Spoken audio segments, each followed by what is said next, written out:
Stays crunchy. Stays crunchy. And milk. Oh, we're on the same file?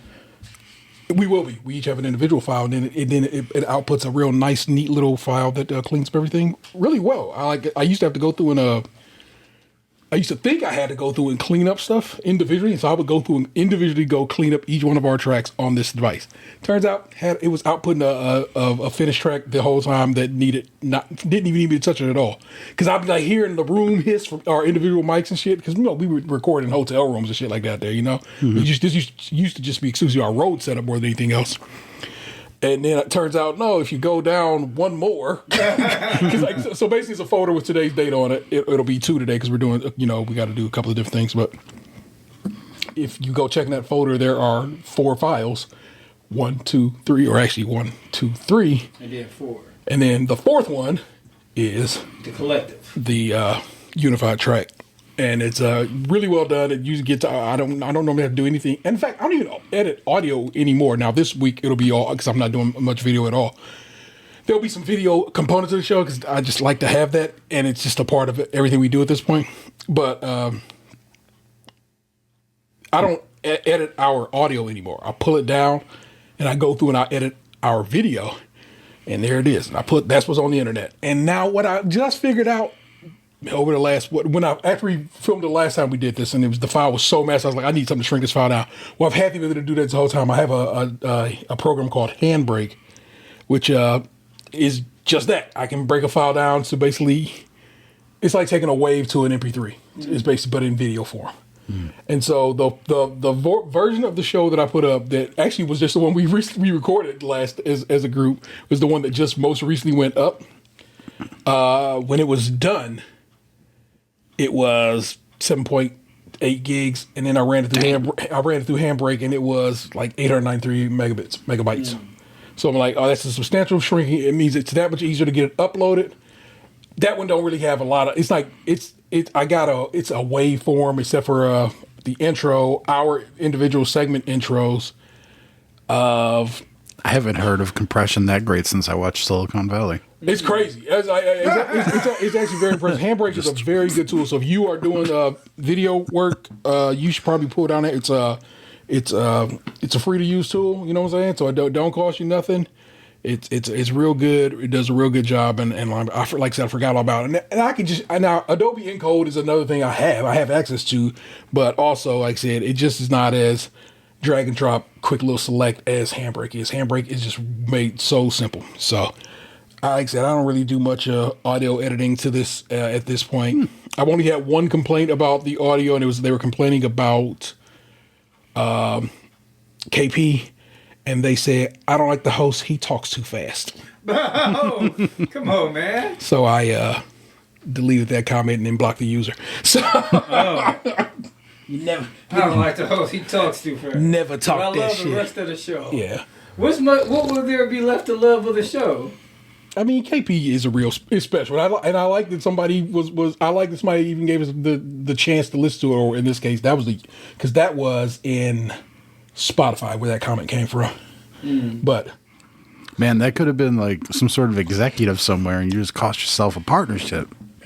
Could have been, but they also didn't have to be rude. So it's relatively simplistic. You can be cool. You can actually say, "Hey, little constructive criticism. Slow your roll." Really enjoy the show. Would be helpful if you took a breath in between it. There you go. And I don't actually find that I speak fast, especially on KP, because it's well split up betwixt us. You know what I'm saying, and how we perform on that particular show. But they think I do, and so. But I have taken it to heart, and I try to speak. I try to slow my roll a little bit. I have a whole problem with just, and we've talked about this before. I try to be crystal clear in what I say to people, and people be like, "What do you mean?" I'm like, "What the fuck did you just read or hear?" And it drives me bonkers because I'm like, and I'll go back and I'm like, I'll reread, or in my head I'll be like, "Say it again," and I'm just like. What is unclear here, and why is it unclear? Is it and that's another. So we were just talking about large language models and how we keep getting suggested to use it for email. The thing is, I work where I've worked for almost 25 years. And in those 25 years, every year for almost ever, they made me take an email writing class. So I'm very good at writing emails because they've trained me to do so for the entire time I've been there. Which is why I don't have to lean on anything like a large language model to fix my emails. I write really good emails. And so it's just that's one of those things that drives you. You should use the right emails. Well, baby, you've been training me my whole time to write really good emails. Yeah, even if I don't even think our job dictates us being able to write really good emails. Like most of the time, it's like a direct, a quick response thing anyway. My emails currently that I send out, not to delve too deep what we do, are pretty much copy paste jobs. Yes. This is what I've done today, below. And then I place them below. I do color code some things. I like to do that. That's just my own. Again, because I've been trained in writing emails this whole time. And so I do a little color coding on what went, what didn't go at all, what couldn't go at all, and then what it was stopped by for some other reason. Literally red, green, yellow. It's just stop line. And it seems to work well. And that's it. Now, the other day I had to email boss's boss, because I didn't have some piece of kit wasn't working. And still, it's as easy as, good morning. I still don't have this piece of kit, and was asked by my boss to reach out to you guys to see what we're supposed to do going forward. I don't even get an email back. I get a message back saying, they in a meeting right now talking about this. You want to jump in that Zoom call? I'm like, I certainly will. So then we no longer in email. We've left email and we've jumped on a video call. Works like a champ. Got it done. And by the time I got back to work the other day, there it is. It works. Again, I can write an email with the best of them, and I do. And in fact, so like for KP in particular, we jump back to the show, to show business. I oftentimes have to write the individuals at Roku, the people at Love Productions, the bakers, and or any guest that I want to have on the show, and I know what I'm doing, and I write a real professional email, and it's checked. And trust me when I tell you, I check things in triplicate to make sure I'm not getting slick on nobody's, misspellings or typos of any sort and so forth. So I try to keep it wild profesh. And so it's almost time for that's industry slang for professional. It's almost time for KP to come back. The Great American Baking Show to come back. So I know I'm going to have to reach out to my last contact who had gone on maternity leave. I need to see if one, she's back, because I don't know how long her maternity leave. Some states, you can take a year. And then I need to see if she is still in charge of that show. Because every year I've gone back to these things and somebody else has been in charge of the show. And in fact, they moved whole companies this last time. It went from a PR firm to in-house. And now, is it still there? We'll see. So, yeah, trust me, I can write a good email. Which has nothing to do with anything, but I just find it fascinating that something they literally trained me on for a very long time. They're like, you know what you should do? Give it to that dude to do. Put it in the hands of a computer. It seems like they're intentionally trying to make us stupider, and it bothers me. Feel me? It's like, you can just ask that. Now, mind you, we've been Googling for God knows how long Google's been around. So we kind of do go to the internet with questions as it is. But it doesn't seem like they want us, I don't know, learning. Because you go to I rarely go with Google's AI response as my answer to a question. I go delving a little deeper, unless it's just like convert this to Celsius right quick. And that's and even then I worry. So then I end up going a little deeper. I'm like, is that right? Because I can't be trusting this shit, and double checking. And then I kind of have figured out in general how to do the Celsius conversion, and it's usually just add like 30 and then some math. But still, if you want a basic, just add, subtract 30, you'll be all right. You'll be in the wheelhouse of the actual temperature.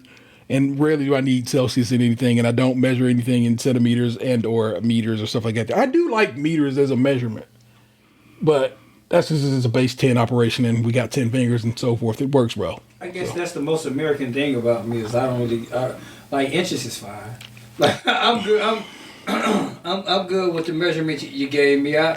It's because video games and me running around inside of video games, first-person shooters in particular, often things are in meters, and so I'm like, oh yeah, I kind of need to know how far that gunplay is coming from in this particular round. So I kind of have to know meters at that point. Have to is so strong. It feels like a requirement. Feel me? So I chuckle at it all, man. I'm just, again, like I said, your man can write an email. That's all.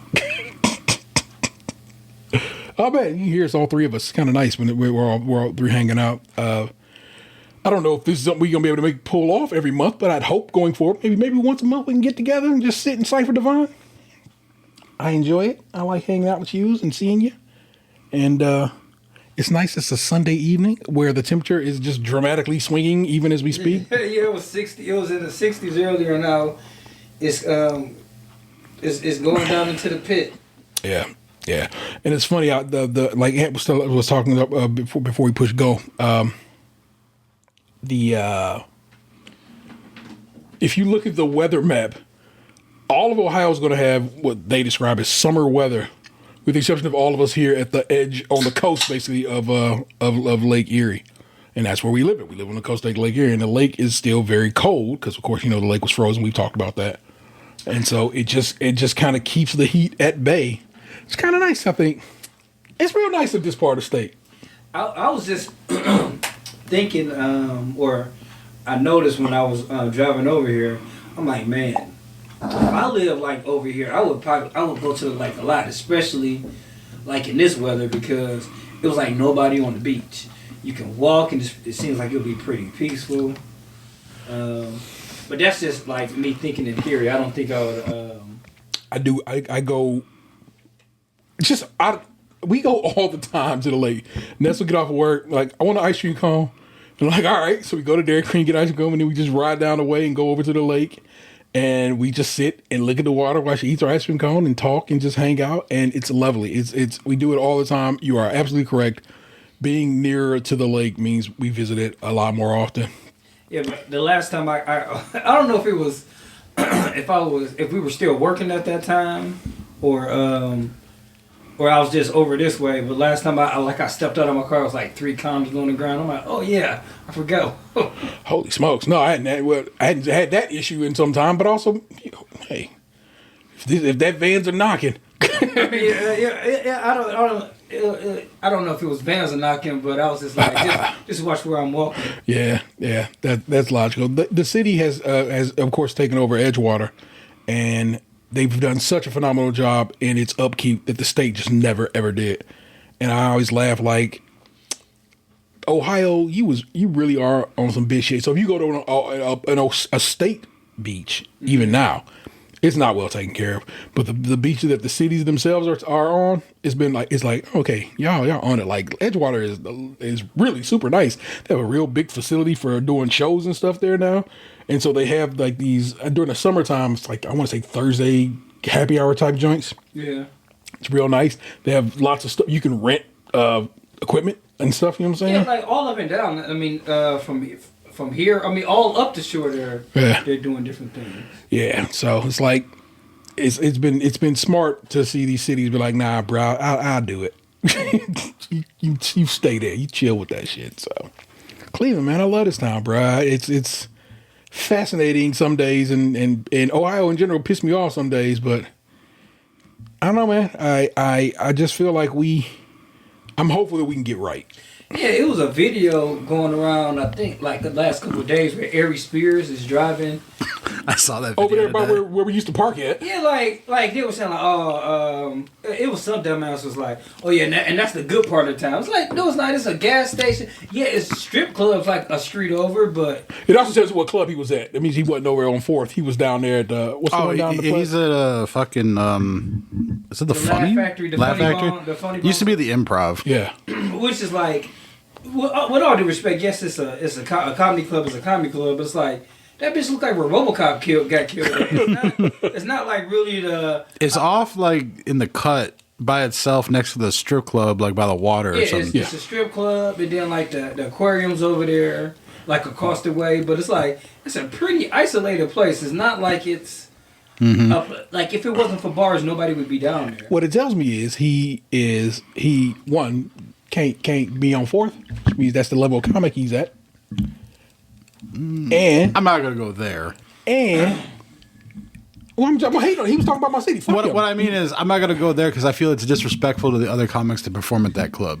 Yeah, because that's the black club. Yeah, Fine. Box knows better because he does go to live comedy. I have been to that club before. I saw Eddie Griffin there. I've been there quite a few times. Like it is like the black club, but at the same time, it technically is the worst one. That's where Tony Baker's going to be. That I asked you guys if you wanted to go to like next month. I would not mind seeing Tony Baker. It's the worst one, but it's like that area that is just not a well populated area. Yeah. Because half the time it'd be like fucking streets cut off and stuff. Why am I so echoey? I mean, they go echo your room. You good? You good? Like I said, it won't pick up. Yeah, I ain't editing it out. You'll it's deal the with old it. warehouse district. Yeah, it's the warehouse district. And like a lot of the things over there are gone. Yeah. And so it's like that and some like condos now. And okay, so one is condos, like you said, it's condos, and like if it's not, it's fucking what is it, March? Yeah, it's cold as shit right now. It's about like the weather's changing, so it's about to rain. So it's cloudy, so it looks like dim down there. Yeah. And there's a shit ton of construction because that road that video was taken on is where they're putting the Cavs practice facility. That's gonna have like an indoor golf thing and like sports sciences, all this kinds of shit. It's like they're building that area up in like 2 years. That street that he made seem like Cleveland's the worst is gonna be fucking popping. Yeah.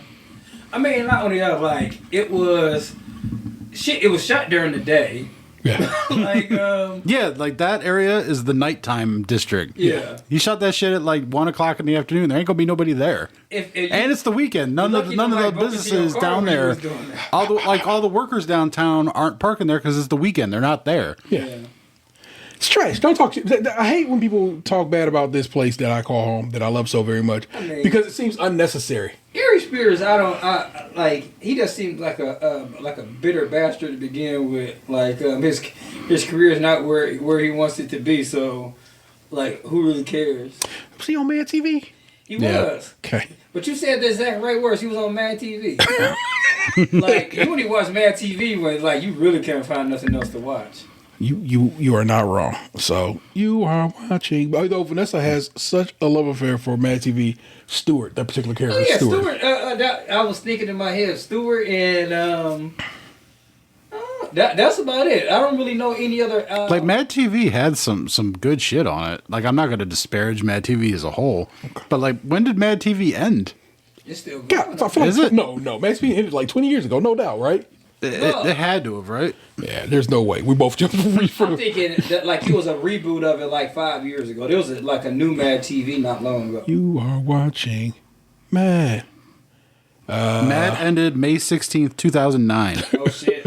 But Artie Lang? Shit.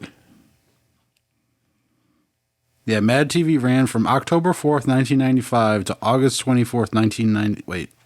Nah, see, so IMDb says it ran from 95 to 2016. Okay. So at some point you are right, and there probably was a reboot. So let's see if we can find out. Okay, yeah. On Wikipedia, there was 2 spinoffs. Okay. Oh shit! So Mad TV ran from 95 to 2009. Then 2010 to 2013, there was just Mad. And then in 2016, there was Mad TV that like won the season. Nice. So they tried a couple times, and Mom and Dad still couldn't get together. Right here. A 20th anniversary reunion special aired on the CW on January 12th, 2016. So it wasn't even a whole season. It was like one special thing. And here, February 24th, 2026, Mad TV cast members reunite 17 years after the show's conclusion. Cast members Mo Collins, Alex Bornstein, Deborah Wilson, and Will Sasso could be seen in a photo posted to social media. Yeah, and like a couple of them are doing a podcast together now. Because I saw a clip of Ari Spears on there with them, and they were all like basically telling him to get his shit together. Phil Lamar. Phil Lamar, man, love Phil Lamar. He does so many cartoon voices that you know of. Yeah, wasn't he like Static Shock or something? Yeah, but he's also like Professor, not Professor Farnsworth. Is he Professor Farnsworth? He might be on. He does a bunch of voices on Futurama and shit too. So fuck with it. Shit, he did. Yes, he's quite prolific. Yeah, Deborah Wilson. You'll see her in tons of video games. In fact, she was in the most recent Star Wars video game. She's a Jedi. I love that. Anyway, there you go. You've been cold. You've been opened. Let's get relaxed. Let's get to it. And look, we took it back to paper for this one, y'all. Yeah, I heard you in there printing it when we got here. Yeah, it didn't print right, so I had to print it again, and then the printer was on some old bullshit. We'll talk about a print. Well, maybe I'll talk about printer when we get around to my time on the show. But here, we at the weed gate, waiting for Jake. We want 8 ravioli bags, 2 thirsty villains yelling bellygate, heavyweight rhyme writers, hitting the grass that's the ripest. Pull out this kite from this white bitch, talking about dear ghosts. You the only nigga I know. Like when the cops come, you never hide your toast. Guest star and mash it. CBL, ice water metallic. Past tense placed in gold caskets. Drew Hill bitches. Specialists lounging at the mosque. Suede Koofy rap undercover dentist. Rhyme is made of garlic. Never in the target when the knocks hit. Rumor is you might start to spit. You're nice, Lord. Sweet Daddy Grace Wind lifted on the dance floor. Makeup was free, followed by gauze. Duck and Hans Monument cakes. We never half bake Alaskan. I love how weirdly impeccable Ghost's rhymes are. Sescapades push your new count days. Trauma hands is like candy canes. Lay my balls on ice. The branches in my weed be the vein. Swimsuit issue. Dawson's truly from the horse boo. I miss you. See Daddy rock a wrist full. Moderner. It's modernern. It's a weird way that he spits that one. Modern. Slave God. Graveyard spells fog your goggles. Laying the needles in the hospital. 5 steps to conquer. Ass burner that baguette. Swizzle zip like the air here thistle. To all my real bitches. Take your drawers off. To my high niggas. Snatch her skirt off. Just in case she want to play. Get up in that bitch face until the ghost said, take your clothes off. Ayo, the devil planting fear inside the black babies. 50-cent sodas in the hood, they going crazy. Dead meat placed on the shelves, we eat cold cuts. Fast from the hog, y'all, and grow up. TMF in the motherfucking house. What's good, y'all? We're going to talk about Ghost here just shortly because I find something fascinating about him. I've recently learned over the last year when he was doing Supreme Clientele 2 pressers. But this is States Aren't Your Milk. It's the City of Cleveland in podcast form. And we do it when we do it. Over here, it does say every other Thursday, and that's true. We do sometimes. But this past Thursday, we canceled because we knew we was going to come together on this Sunday to do it. So we didn't do it. Didn't cancel. I didn't tell you, hey, I'm not going to be there. I don't even share that information with you. Share it with them, and they knew what was up. But we on YouTube, we on Twitch and podcast and your favorite podcast services. Assume you dig what we're putting down. Consider supporting us on Patreon, where membership gets you early access to new shows. Like we tried. It's our podcast where we try snacks, goodies, and who knows what else. Want to contribute to the show? Jump in the chat and share your thoughts with us and other listeners. It's episode 598, and we're taking this baby from Willard to Galleon, or vice versa. I'm your host, Interstellar 713, joined by the 216s on Tatum. Plastic surgery is still an option. And the Right Reverend Lunchbox 2099. 598. I feel like we're approaching like Simpsons numbers. Almost at 600. I'm kind of happy about it. I feel like should we do something for $600? It's like 2 episodes from now. We'll talk about it. So Ghostface basically said he make up a bunch of this shit. Like it ain't just like he has no like some shit. He just and like just be reading those lyrics to you right there. It's like it sounds fly as shit when you hear him doing it, but it's like this has nothing to do with anything. This is just words. You was really just rhyming, Ghost, and it's a good time to be had in some situations. But that's I find hilarious that my man Ghost just be like. Nah, man, sometimes I'll be saying shit. I'm like, respect due, Ghostface Killer. Sometimes you do just be saying shit.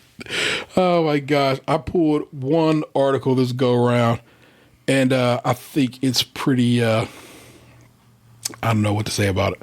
I find it fascinating, and I kind of want to box this look at it because I think I don't know. I figured he would have more to discuss on the matter. Let me scroll to it right quick, y'all. I got to hit the click. It stinks. Why are you not just opening? There, I'll go somewhere else and get the article, and I'll go to another place where I have the link stowed. Hey, yo, the devil planted fear inside the black babies. There we go. Click. Alrighty, this is from the good people over at SKiM Cleveland. Mark Opera on the byline. Rich Paul's Klutch Sports files trademark lawsuit against Klutch Cannabis. The sports management company says the Akron-based weed business branding was an obvious and willful effort to profit from and divert the brand equity that Klutch Sports has built in the very same marketplace. Rich Paul Sports Management Company, Klutch Sports Groups, reps over 70 athletes under $2 billion in contracts, including, of course, LeBron James. Tom dubbed KSG one of the world's most influential companies in 2021. Last year, Forbes called it the 5th most valuable sports agency, which is probably why Paul was confused when last August he visited a downtown Cleveland marijuana dispensary with a similar name and profile design as the sports company he'd been running for the past 14 years. One also called Klutch. And it caused confusion in the marketplace. While Klutch, the weed business, has attempted to leverage the reputation of Klutch, the sports biz, according to a trademark lawsuit filed in federal court this week. Klutch Cannabis has in bad faith adopted, used, and built a business around the Klutch name. The filing from KSG lawyers reads, so that it could confuse customers into believing that Klutch Sports is somehow affiliated with the brand. Truly, I'm not going to lie to you, thought they were the same company. Klutch uses the use of black and gold, its crown logo, and sans serif font are an obvious and willful effort to profit from and divert the brand equity that Klutch Sports has built in the very same marketplace. Trademark suits. Wait. Very same marketplace. By that means like Rich Paul's from Cleveland and is in the Cleveland area. I cannot speak to this writing box. Sure. Well, because I mean, how else would it be? Like Klutch, their like area is sports representation, okay, not weed representation. So they have to be like, I have to take that as they mean I'm from Cleveland. They're using my company's name that I built in the area of Cleveland to profit off of the back of my name. I assume that's what his argument is. Fair enough. Trademark suits involving dispute over intellectual property typically revolve around two facts: when a brand first surfaced and the motivation its imitator had behind copying it. Those kind of lawsuits are increasing in recent years when it comes to the cannabis industry, which has gained a reputation for products playing off notable brands, like Nerds, for example. Wrigley, Tapatio, and Haribo have brought trademark suits in the past few years against cannabis companies under the complaint of brand confusion, just as Paul's lawyers have alleged with Klutch Cannabis. A representative of Klutch Cannabis declined to comment for the article. An email to KSG was unreturned as of Tuesday afternoon. But the cultural overlap, intellectual property experts say, is why Klutch's suit stands out. Both companies were formed in Northeast Ohio. Both use similar colors. Both spell Klutch with a K. Both peddle bold-styled merch. Mm-hmm. The difference is Paul's agency did it first. About 4 years earlier, according to a federal trademark filings, records kept by the Ohio Secretary of State. You look at the font similarity, the coloring, you really do wonder why they chose that. Josh Gerben, a trademark attorney with Gerben IP, a firm based in Washington, D.C., told SKiM, brands that associate themselves with youth and sports don't typically want to associate with marijuana, he added. Court documents claim that KSG sent multiple cease and desist letters to Klutch Cannabis after Paul visited the downtown Cleveland store himself last August. It's unclear whether or not Klutch responded. On August 1st, Klutch opened its 6th location downtown on 300 Prospect in the old Record Rendezvous building, which was welcome as a revitalization of a Cleveland landmark that had sat dilapidated for decades. Klutch's storefront, with its gold neon block letters and window side turntables. Is that the spot by the casino? 300 Prospect would be 3rd Street. So there, that yellow storefront that used to be a department store. Used to be Goldfish? Yeah, it used to be Goldfish. Yeah. Oh shit, man! I worked downtown with you guys for like damn near 10 years, and that thing never had anything in it the whole time I was there. Yeah, they closed. It was supposed to be taken over by the casino, and they never did, I thought. Yeah. Let's go to turntables. Design is a testament to store owner Leo Mintz's rock and roll shop as it looked in the 50s and 60s. A large percentage of high-profile trademark suits don't make it to trial, Gerben said, mainly due to high cost of lawyer fees and the possibility of damages if a defendant were to lose in court. Meaning, it might be more worthwhile if Klutch were to start thinking of a major rebrand. I think the practicalities that's going to be a large portion of their profits for a year, Gerben said. That's when you start to say, how important is this name really? Yeah, I truly believe. I thought Klutch owned Klutch. I thought I was like, oh, cool. He got in the Wii game too. I was saying, always proud of people from Cleveland doing well, and Rich Paul in particular has done really well for himself. And I just thought, oh yeah, Klutch Sports and Klutch Entertainment and Klutch Cannabis. Why would these not be? And it really do look a lot like the logo swag style and stuff. So I'm like, huh, who knew? And apparently Rich Paul knew. And that's crazy. Could you imagine Rich Paul walking your store and like you done this place, motherfuckers? Rick James. But I as I was saying about it, I thought I'd want your insights into matters like such as this, because I don't know, I just feel like you would have thoughts. So I could say when you first started reading the article, I was just like, nah, this is crazy. Like, and then as you went on and on down the article, I don't mean to make that sound like I was bored. You're okay. but as you went through like the material of it, and I heard like the arguments and the evidence and whatnot, I went, okay, to me this actually does make sense. Because if it was like just the word, I'd been like, you can't, you don't own the word Klutch. Like, Klutch was around before you. Facts. But the spelling, the logo, the colors, like, yeah, they stole his whole flow bar for bar.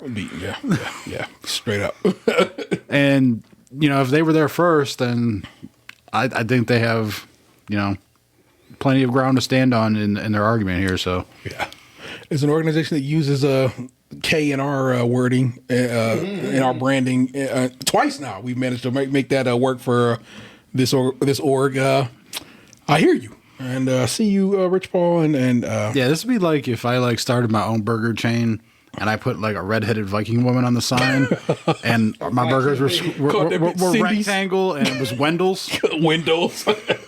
I was going to go with Cindy's, but I hear you. Yeah, Wendy's, but spelled like Wendy. Okay, so it'd have to be like a gingered man, like the Mad TV logo. And it'd be Wendell's, and then like our burgers wouldn't be square; they'd be rectangles. Yeah, you know what I'm saying? That's how we dip. Right? You see these? What you see our buns? No seeds. Did you know that Wendy's stole the square hamburgers from QP's? It's like it's another restaurant. Isn't that like a Michigan chain or something? It might be Michigan, but I thought it was Ohio too. Yeah, 'cause Dave was from around these streets, so damn, that's crazy work, man. Sorry, Dave. I'm not. Well, you know what, man? I mean, you know what? It's patties, bro. It's just meat. I ain't tripping. But they did for a while. That was their whole thing. Square patties. You know what I'm saying? What was the commercial? Square burger, please. Remember that? Yeah. So that was really brave, because wasn't that at a time when it was bad to be square? It's hip to be no, it was hip to be square at that point. Oh, it was hip to be square. Yeah. Thanks to Huey Lewis and the news. Yes. But I thought it was L7 weenie. Is that not right? Yeah, like the 50s, sure. But when you got to the 80s, they took it back. Yeah, that's what I'm saying. Huey Lewis made a point to it's hip to be hip. You knew where I was going with that. Bringing it back.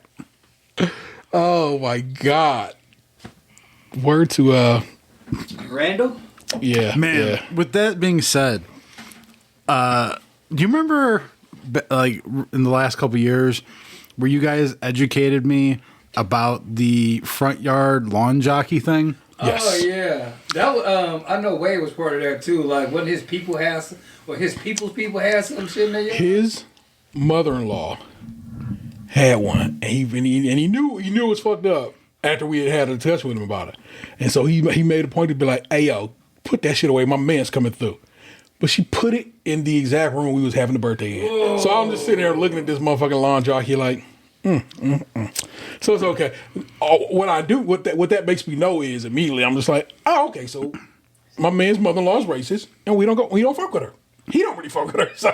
Well, I brought it up because I was at a birthday party last night.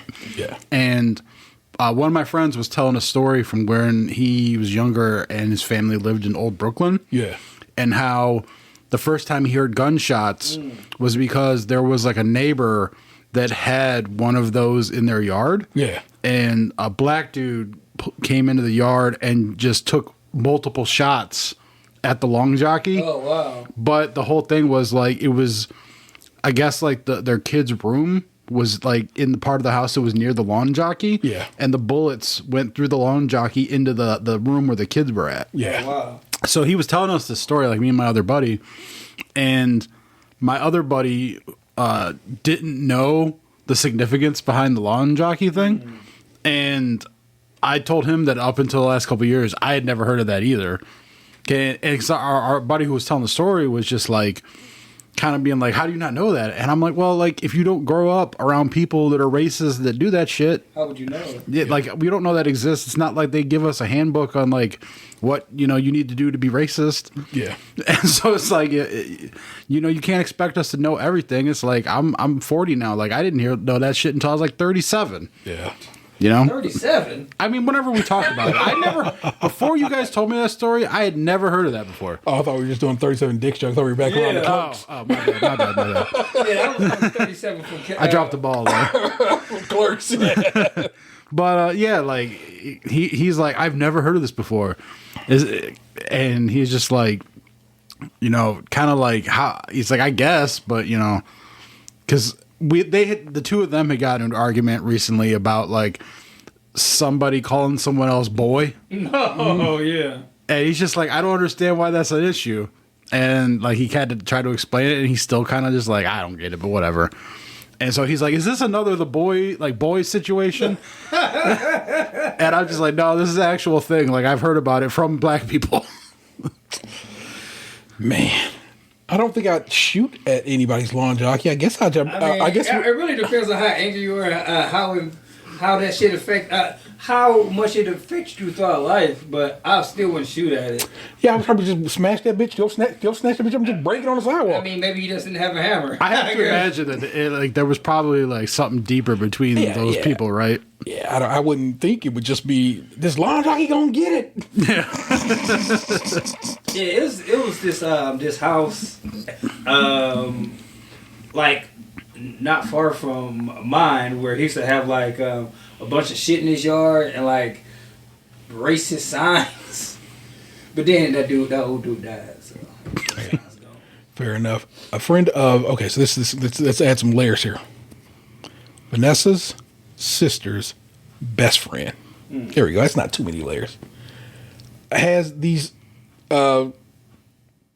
Sambo looking salt and pepper shakers. Oh. Still right now at their crib. But see, that's the thing though. Like, okay, how old is this person that has these? Like probably the same age as same box, like in 30s, 40s. Yeah, that ain't no excuse for that. Yeah. And so she, of course, is like, I got them from my mother, so they're important to me, blah, blah, I expect them. I'm like, but they racist, right? It's like when I go to the antique mall and I see like the Nazi stuff in the cases, and I'm just like, why is this here? Yeah. Like, I know it exists, but like, why is it sitting here in this glass case for sale? Yeah, that'd be crazy because like I remember when we went, it was a whole table of that shit. And I was like, well, bro, where'd you get this shit from? I mean, I don't know. I guess it is kind of not. I guess that's not really the same. I was about to say it's kind of like where you got a whole bunch of vintage Playboys. I'm like, why you still got these, bro? Nah, yeah, that's not the same. Yeah, that's why I stopped myself. There's a little bit of that in there too. I mean, yeah. I mean, just like I know we talked about these years and years ago, but like, were we just more freaked out back then? Explain. Like, naked coins and light switches with dicks. Dude, it's just like me and my bowling team literally bought a new deck of nudie cards. They just arrived at my house 2 days ago. Who owned them though? Like who's on like? Oh, so all right, we've been playing with cards from like the late 80s, early 90s. So I've been looking at like grandmas and like deceased women for this whole season. Yeah. And our new deck is like 2000s porn stars. Like 2000, so still 20 Yeah, so like years old? April O'Neil's in the deck. Oh, so like 2020, like 2010, like this century is okay, what I mean. Okay. Yeah, but still, Like Tara Patrick's on the cover of the box. Tara Patrick, that's like... Yeah, she been out the game for like about 20 years, right? 15, Yeah, 20, yeah. But it's famous porn stars. It's not like famous porn stars in the last 5 years. I haven't even gone through the whole deck yet. I haven't even taken it out of the box. There's so many just like random people who do porn now. Who are porn stars though now? Good question. But then like you see that one dude every now and again the videos will pop up. That dude who's like basically breaking down the people in the game. Dante Yaps. And I'm like, it is rare. I'm like, oh yeah, I know who he's talking about. I mean, rare, exceedingly rare at this point. When he talks about like, I guess hardwood classic types, like how I find hardwood classic. I find the way that he frames the information to be entertaining. Yeah. A lot of the times, I am not familiar with the players. Yeah. But I respect the way the game is presented. Yeah, I totally follow him because of the way he talks, not necessarily because I know who he's talking about. Exactly, same. It's just like if you didn't know, it's very, very tongue in cheek. Yeah. I was talking about him with my buddy at bowling a couple weeks ago when we were talking about me purchasing the cards for the team, and I was like, "Oh, there's this guy on Instagram that talks about the porn industry like it's like ESPN." Yeah. And I gave him the name. He pulled him up and he followed him. Just because it's like it's an entertaining way to present the information, and he presents the argument in a way that's respectful. Yeah, respectfully. Yeah, like, but I still feel like the generation before us is more freaked out in a way. Yeah. Because like, having aprons with dicks that roll out and like the booby t-shirts with the thong back. Like I said, nudie coins. Yeah. Like, I couldn't see myself like, cause I You never wanted a remote control with the little with thing, the boobies that you flip up. No. Like I remember, or the mug where you drank the beer, and as further you got down, the more naked like they got. yeah, more naked. No, I don't. Like we have a mug at home. Man, you're not getting into no man with this attitude. I got a mug at home that looks like a frosty mug of beer, and the boys love like drinking hot cocoa out of it. Like that's like as freaked. I mean, like adult eccentric as we get. Yeah. Yeah. So it's like I think there is at least one mag in this house, but I think I bought it like well before I had children. But it's just like I said. So it's still here somewhere in this house. But it's like this is not a house of porno mags and porno DVDs and so forth and so on. So it's like my children grew up in a whole different time. You know what I'm saying? I remember my man Billy Eskews pop just tons of Playboys and Penthouse Forum and Penthouse in general around, and of course they had a satellite dish, so of course they had all the greatest pornography of the day, and so it's like I don't know of any. I don't know any porn. I know. What's that? Adam 22's wife, Lena. Mm-hmm. I don't know Lena, but she's not like. You know who Adam 22 is? I know Adam 22 because motherfuckers talk a lot of shit about Adam 22, so that's how I know him. And then, but she don't do like traditional porno movies. Like, she just. You never know. If we go to the grocery store, you might be in a grocery store with 5 OnlyFans. Mm-hmm. Yeah, and I like that. I'm not here nor there about it. Like, so here's the deal. I am of because I'd be mad if I can't find you on Reddit. So I don't of. I as we've talked about this on the show many times before. I'm not really I'm not watching porno movies like that. Like so like let's get into the story right quick. You know what I'm saying? I mean I don't know. Some people do. Yeah, I haven't watched like a porn video in years. Yeah, we've gotten used to the amateur output. Yeah. And so, although I wouldn't say OnlyFans is fully amateur anymore, but no, because it's all agency ran and shit and so forth and so on. So it's not really. But some people out there are probably still out there. Oh, there are for sure. Running their own like operation. what I mean is I haven't like. There's no who, what, when, where, and how in my porn anymore. Yeah. But every now and again you'll come across a lady you've seen twice before. Not just that, or a parody. A parody. And so you'd be like, a parody in a long time. The last parody I really remember is like This ain't barbershop. Nice. I saw recently a Scooby Doo parody. I was pretty happy with.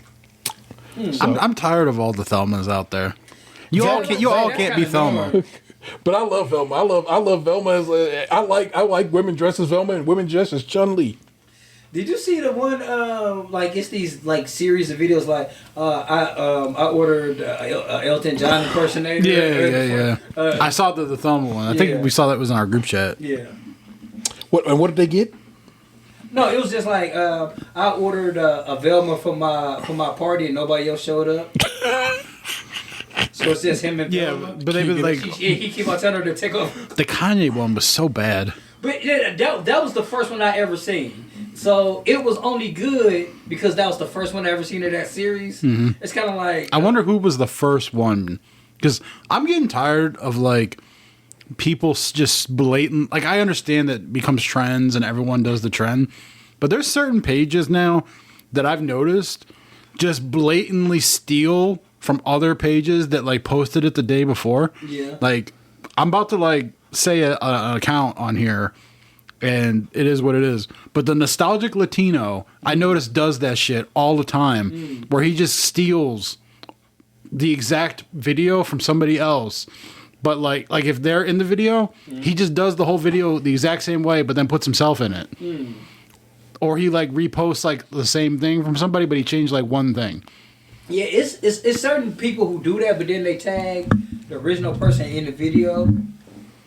Like, because I know that one dude, Josh Peck, it's this one video where the dude's at the grocery store, and he's like, a lady walks up to him like, get the Ghirardellis, girls like that. Mm-hmm. And then, like, he wanted the Reese's. So I was like, get the Ghirardellis, the girls like that. But I was like, he wanted the Reese's. And I think his name, Josh Peck, did the same exact video, but he tagged the dude who did the original video.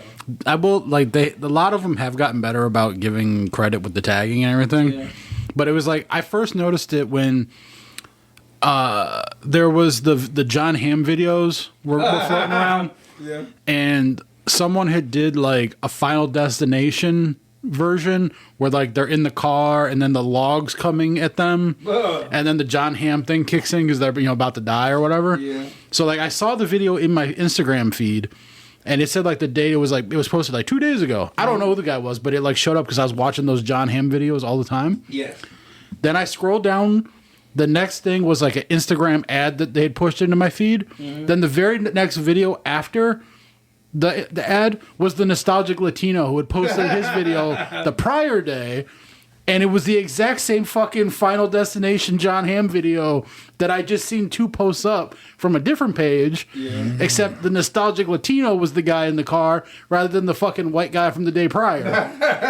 Oh, so straight up just stealing. Yeah, that's just straight up stealing because it's like you didn't just come up with the Final Destination idea yourself. You stole that from that other fucking page. What did I see the other day? It was, oh my gosh, it was just so obvious that it was.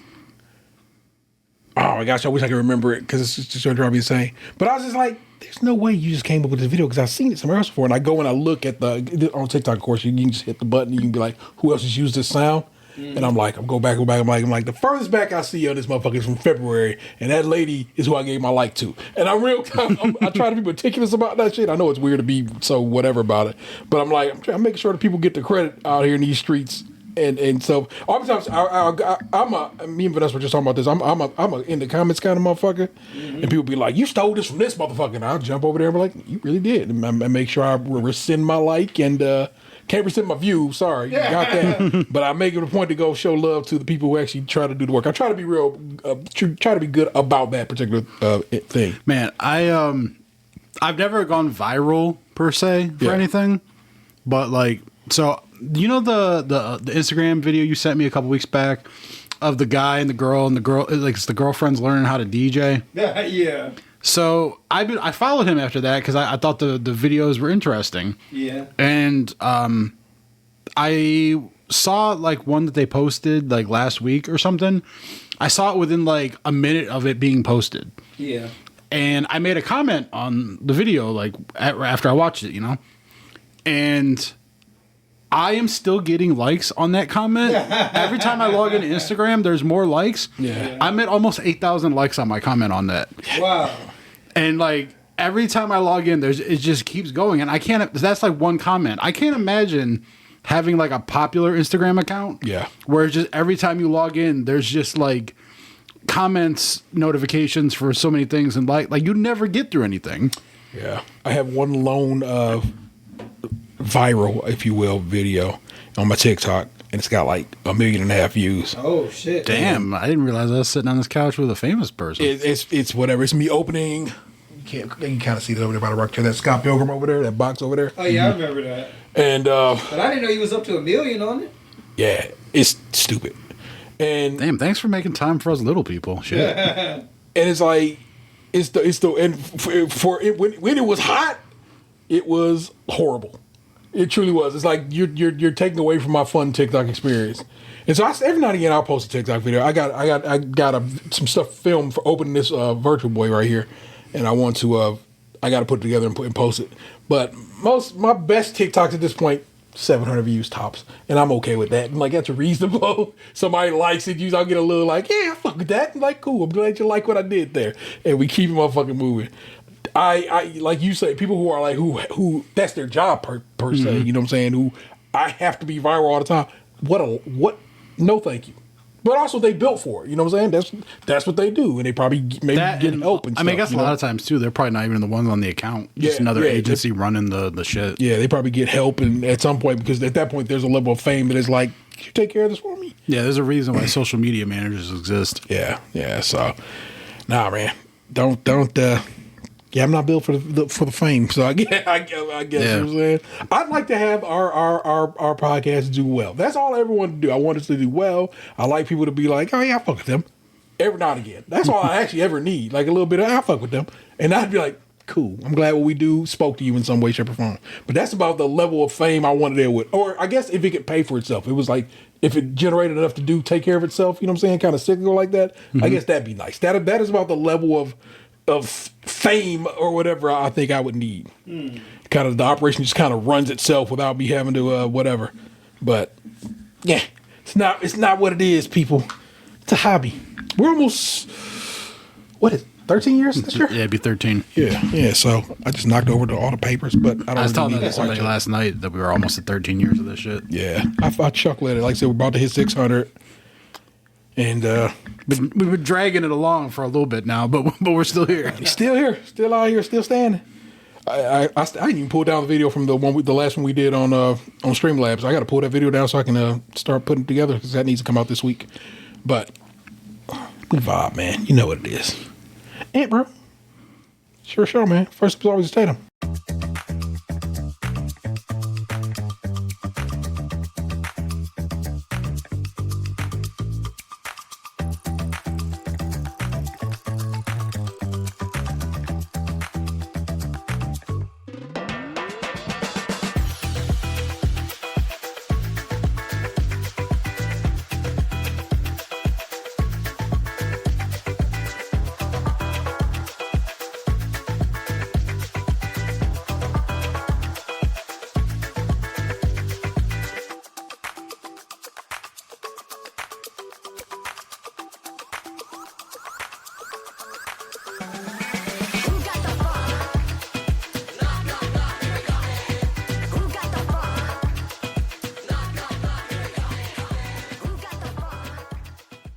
What you got for us? I mean, we've been going for a while. I know, and you don't really have to delve into whatever. But I mean, I always like to try. One thing I did have a question about, like, I mean, I don't know if you guys talked about it on your last episode, but like the amount of freaky shit that has been either questionably happening in Ohio or actually happening.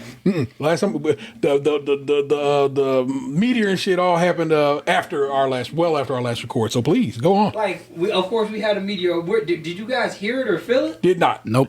So I'm sitting here. I was off that day, and one of our coworkers hit me up. Was like, "Yeah, that was crazy, right?" I'm like, "What the hell did you talk about? Do you not feel the meteor?" Like, not at all. I have no idea what you're talking about. And so then I go on the internet, and the internet is like, oh shit, it was a meteor. And then people were like, so I'm at the doctor that day. That's exactly what it was. I was off the day to go to the doctor. And I'm at the doctor and I'm talking to them like, you hear about the thing? No, man, we in this brick building. We ain't hear nothing either. And I'm like, I found a video because you sent the video. And I was like, my man just sent me this video of it. And I showed him the video. And then they go showing each other the video out in the lobby area to the other medical professionals. And I'm like, that's hilarious. None of us heard or felt that bitch. Yeah, like I work in the basement in my house, and like I didn't hear shit. Yeah. And then like my dad's texting me. He's like, "Oh man, the house was shaking. Did you feel that? Did it shake by you?" I'm like, "No." And then like my friends in the Discord were like, "Oh my god, my house!" And they're all over the place. Like one lives in Brunswick, you know, like one's all over the place. And like each one of them's like, "Yeah, my house was shaking." And then I go on Twitter and like the Cleveland Scanners, like, "Oh, there was an explosion in Maple Heights and shit." And I'm just like, "Oh man, was there like a bomb?" And then, you know, my manager was off last week. And so, like, my manager's manager, like our department head, she was kind of like watching over us at times. And like the extent of her watching over us was just like every morning, like going into like a group chat that she created and going, "Are you all here?" Basically just wanting a virtual check-in to make sure that we were there.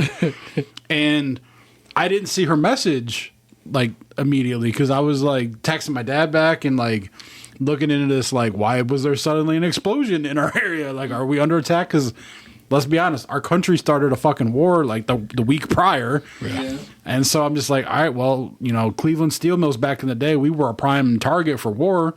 You know, like maybe that hasn't changed. And because I didn't know it was a meteor at first. I mean, and so she like, everyone else replied and I didn't reply. So then like 7 minutes had gone by since she asked and I hadn't replied. And then she tagged me. And then I replied with, "Yes, I'm here." And she also asked, like, were we all going to be there the rest of the week? And I replied with, assuming that big explosion that we just had in Cleveland wasn't something. So, yeah, I said this, right? Mm-hmm. And then, I don't know the lady she's on my team or whatever, but, like, I don't know her. And she, like, messages me, and she's like, "Oh, man, I hope everything's okay," you know. And then she hit me with the ... and I'm like, "I know what you're saying." And so then, like, I started digging into it, and that's when I found the stuff about the reports about the meteorite. Mm-hmm. So it's like I tell her that, like, "Oh, they're saying it was a meteor, probably." And so I go back to that group chat, and I go, "Oh, the news is now saying that it was a meteor." Like 45 fucking minutes goes by, and then that lady finally replies. She's like, "Oh, I think you'll be okay. They're saying it was a meteor." Like, no shit. That was me. I said it was a meteor 45 minutes ago. Yeah, it's crazy because, like, first, it's not like, you know, they haven't tested bombs on this soil before. And then, like, what was it? Was it day before yesterday? Texas had one too. Yeah. Mm-hmm. And then so this is where I get worried. We're supposed to be able to, with a decent amount of actually, track things like this. Yeah. But now, twice in a week, within the same week, so not, you know what I'm saying, we have not passed out of that shit. We've gotten struck by two pretty substantially sized objects. Yeah. And I'm just like, what the fuck is we floating through in space right now? And why are we not picking up on this? Like, with the equipment we have in place to look for things like this. And it means we're probably looking in the wrong place. It means it's coming from, like, space is massive and it's just dark, and so it's not like it could just be like right there. It's just a sweet spot where you are not looking there, and it just hits, and I'm just like, get the fuck out of here with that bullshit. Or with the current regime, they're not looking out for their infrastructure. Facts. It's as easy as they're not paying the people who do that shit no more. Doge. I mean, then they were saying I know this is probably a little bit more made up, but like. We keep on having Bigfoot sightings here. That remind me of when we was having clown sightings. You feel me? Like, no, I got a picture right here. Bigfoot was at Donut Land the other night. Like, I don't really. Right here, I got a picture of it. He's walking right in. Wonder if he got one of those long johns. Or was he like more of a Dubai chocolate kind of guy? See, this is how I know this shit was like AI generated though. Yeah. Because that place only has like the one door. Like he be walking into the register. This door doesn't exist. Cool. Yeah,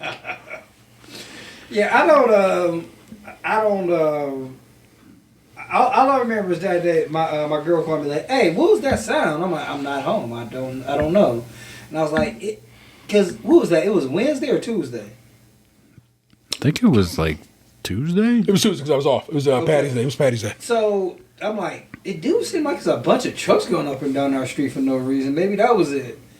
And then, like, you know, we seen the video and the pictures and everything started coming in. I'm like, yeah, usually, like T said, usually they know when things are about to hit the earth. That shit don't sound right. Yeah.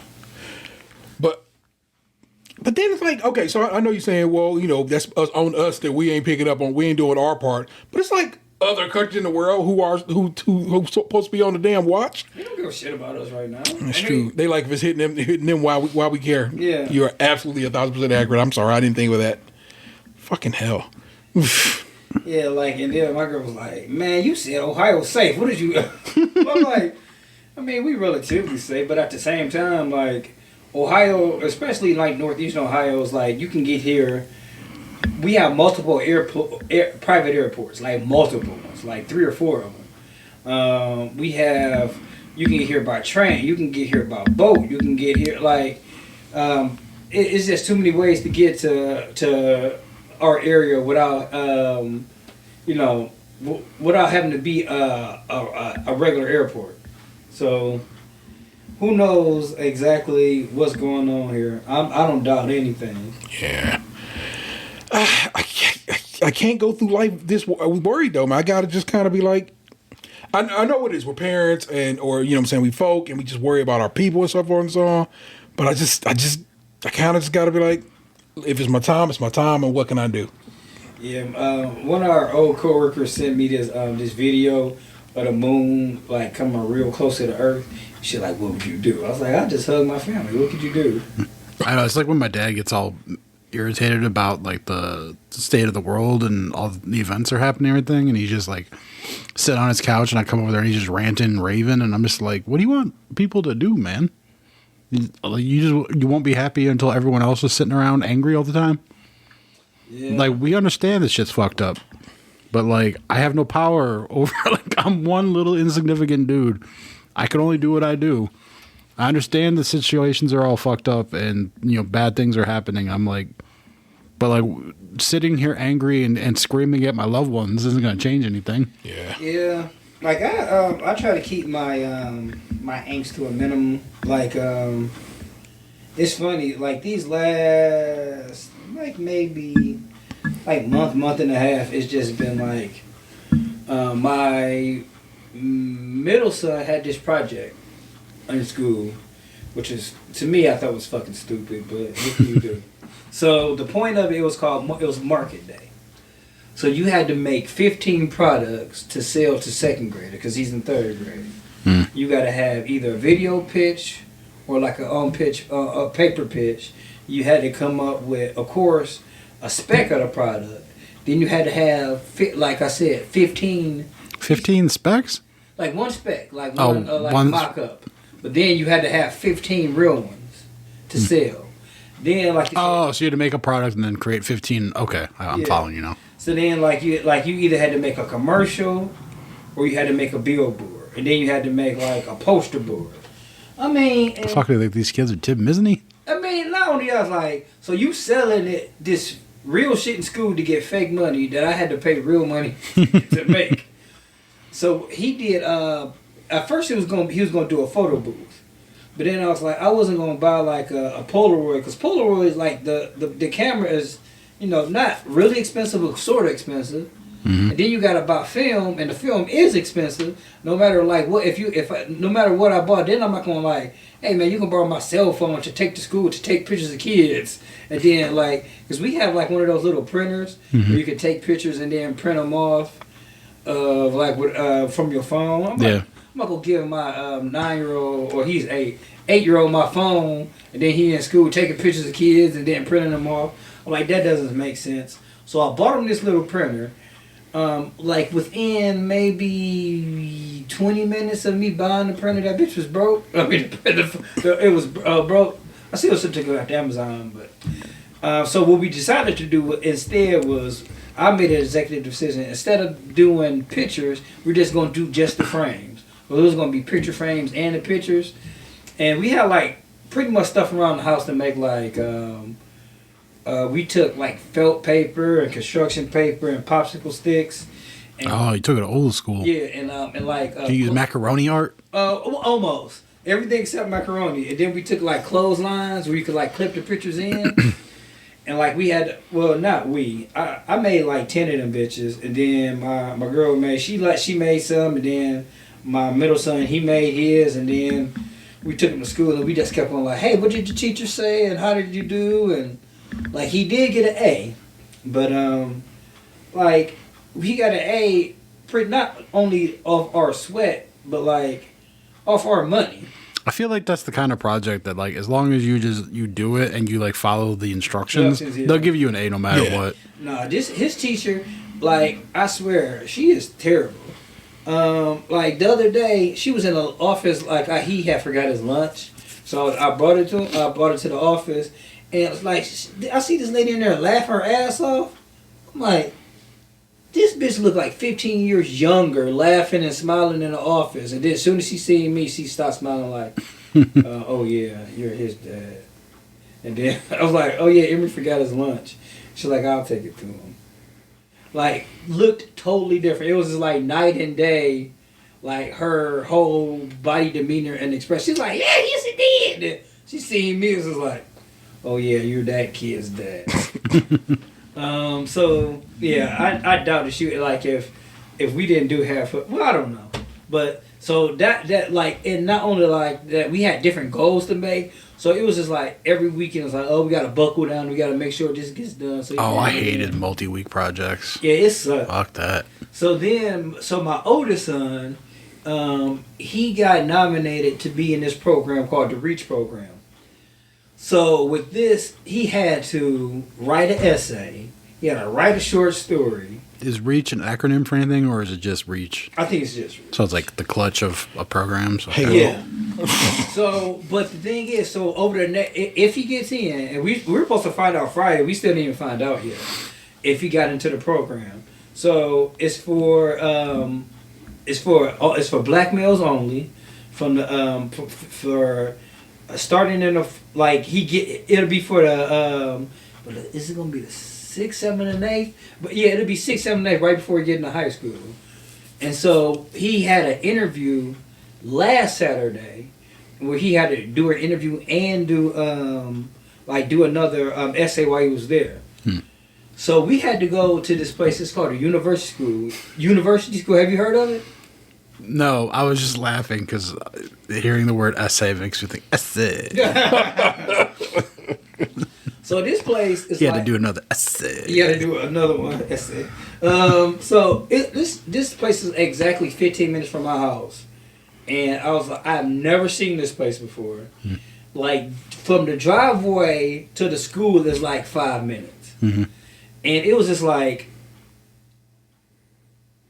It really makes you feel like you're not doing enough as a fucking parent going to this place. Oh, dude, I saw a Catholic high school down in Akron the other day, and it looked like a fucking mansion. Yeah, like this place, it had its own pond. Like the cafeteria is one of those cafeterias you see on at school where they had massive food fights, where they had like, here's 1,000 puddings, and then here's 1,000 things of French fries, and then everybody gets a pizza and cookies, and and I don't even want this today. But it was that kind of cafeteria. Like they had like this big sunken in lounge area. That shit looked like Cuyahoga Community College on steroids. And it was just like, they took us on a tour, and oh man, the sunken thing. That was like how our library setup was when I was in elementary school. Like they had like the principal's office and like in the hallway. Yeah. And if the doors that opened up behind the principal's office went out into like the hallway, and in the hallway they had built in one of those like sunken circular areas where like they like carpeted the seats and stuff. Yeah. So it was like benches and shit. And then around the sunken area where they had like the pillars that held up the second floor's walkways. Yeah. They had like, there was no classrooms underneath like certain spots, and that was where they put the shelving for the books. That was the library? Yeah, that was what they considered the library. So it was literally just the hallway. Yeah. We had a library. I think that was at Claire Westrop I went to, and like they had a library like that where it was. They must have just made a bunch of like these in the 70s. It was like pushed up to the side. It was all glass, and then it was like round. Then had the sunken thing, and then you had it was a spiral staircase to get to the top. And it was like bookshelves up there, and then of course like off to the side. But they had that sunken in where everybody could sit around it like a big powwow. Yeah, I think they were trying to make it like look cool with minimal effort, but like functional. Yeah, where everybody could sit down in peace and talk. It's just like the fountain areas at like a mall. Like that random. Yeah, it was like I said, it was just it was an experience to go there, and like so we're getting the tour, and the guy was like, yeah, it goes up every year, but it's like $42,000 a year to go here. God damn. And it was just like, so they got like in the ceiling they have like all these different people who went to this fucking school that's 15 minutes away. They're like, I'm like, oh my God, I know who that is. I know who that is. I know who that is. And they went to this school. Like, it was like a bunch of like, shit. It was a bunch of like, I forgot. I wish I would have wrote this fucking down. It sounds like you took your kid to fucking Hogwarts. It was his Under the Stairs tour. But it's like a bunch of people like, you know, who like are in the Senate now and stuff. And they all went to the school in Northeastern Ohio. Yeah, it's where like rich families go to get ahead. Yeah, pretty much. And this is like I know him, I heard of him, I know him, I heard of him. And it's like, and then like by the gym, all the sports stars who went to this fucking school, or like it was a bunch of people who coached for the like, oh, this person is a Guardians coach now. He went here, alumni in 2002. I'm like, wow, okay. It was just interesting to see. It's like that I have. Like a week before that, I didn't even hear of the school before, and it's like literally, you know, shit, a bus really gonna go out there, but like it's skips away. So hopefully, he gets in, and he, I don't think I can afford him going to a $42,000 a year high school, but if he gets to go there off a scholarship or a discount, that would be amazing. Because they were saying like a large percentage of the kids who get into the program actually get the like a percentage of them get to go to the high school. So that would be nice. But we'll see. It was like interesting to. It was great that he got picked to go because they were like you know, like at the actual school my boys go to. They're both in the same gifted program. I think if I'm not mistaken, Emory's IQ is higher than Anthony's. Emory is like tested gifted a bunch of times, and I think his IQ is noted at 132. So like he'll probably definitely get to get volunteered for that program too, because I got to go to his school.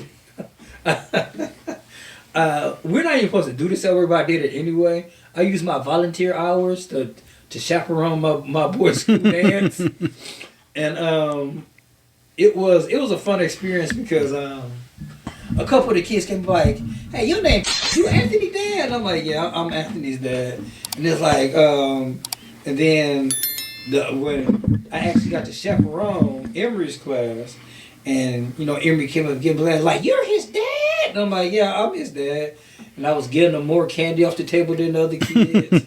And I gave him extra juice off the table. And it was a pretty fun experience. I don't think, I don't know. Being around a bunch of kids at one time it could be fun. But it's this one kid, man. Just met this kid the first time in my life. He kept on was like, "You know what? I don't like sour candy." I'm like, "Okay, we'll pick this." And I was like trying to tell him what candy he should get out the distance. He don't like sour candy. That was a mistake. This kid like stood by me his whole time at the dance talking to me. He was like, "Hey, can I have another drink and some more juice?" I'm like, I mean, I didn't buy these particular juices. I bought juice, but you can have as many as you want. And like he was just like talking to me. And he was like he kept on coming back. like I definitely made a fast friend of this kid, and then like I had to go. I feel bad like when I do shit like that. When I'm like, I'm just being nice to someone to be nice. Yeah. But then they like cling, and, Yeah. and then it's just like, Yeah, it's kind of I'm like, I get it. You're reaching out here for companionship or friendship or just the connection. Yeah. But I wasn't really looking for that. this isn't an '80s movie. We're not allowed to be adult friend and kid friend. But yeah, that was interesting. Like seeing how kids like they play They Not Like Us during the dance. And I was like, man, I didn't know that. Well, he turned it off before it got. Was it the good. Kids Bop version? No, it was just a regular version, like with a bunch of sword slashes in it, and then as soon as he got to that, what, he had turned it off. I'm like, man, you suck, DJ. Die, fuck them up. Cause you can't really have that part playing for the little ones. It's like going to a Cavs game and they cut on every like cuss word or whatever. Yeah, that was pretty much how it was. It's like we all know what the fucking song is. Just play it. Yeah, for the most part. I remember granted, I was in 7th grade or 8th grade, not 3rd and 2nd. But I remember them like the big album that year was Doggy Style, and them playing Gin and Juice in the gym. But that was 26 years ago now. Jeez. Well, 24 years ago. 24. Rolling. Yeah. Smoking. God, I hated that. Wouldn't it be 34 years now? Huh? Wouldn't it be? It's 30. Yeah, it's like 30 something? Yeah, you're right. Because 24 will put you at 2002. Yeah. No, Oh shit! it's 93. It's 30. It's 34. God damn. Yeah. That's terrible. 33, right? No, 1992. No, 93. That's 93. That's So what it'd be Snoop's out. 34 years okay. ago. 34 years. Yeah. Well, 30. Yeah, like T said. 33. Yeah. 33 come November of this year. Because that album came out in November of 93. Okay. Don't ask. You know hip hop.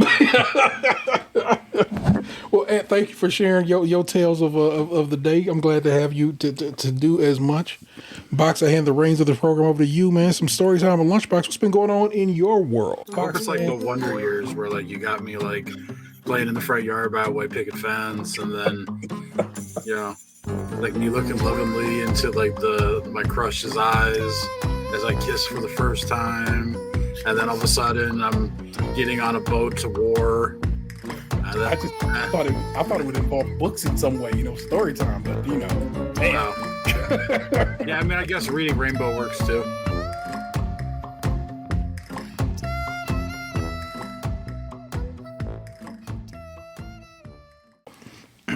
So I feel like I was kind of an asshole last night to somebody. Oh no! Necessarily? I feel like it's one of those things Should we say this for him an asshole? So, I mean, it technically could be, but so I went to my friend's birthday party. It was his 40th birthday party. Facts. And they rented it's a pinball hall. Word up. Happy birthday case. And so I parked in the parking lot, and I hadn't gotten out of my car yet. Like, I was looking at my phone, and a car pulled in next to me, and they were getting out of their car before I got out of mine.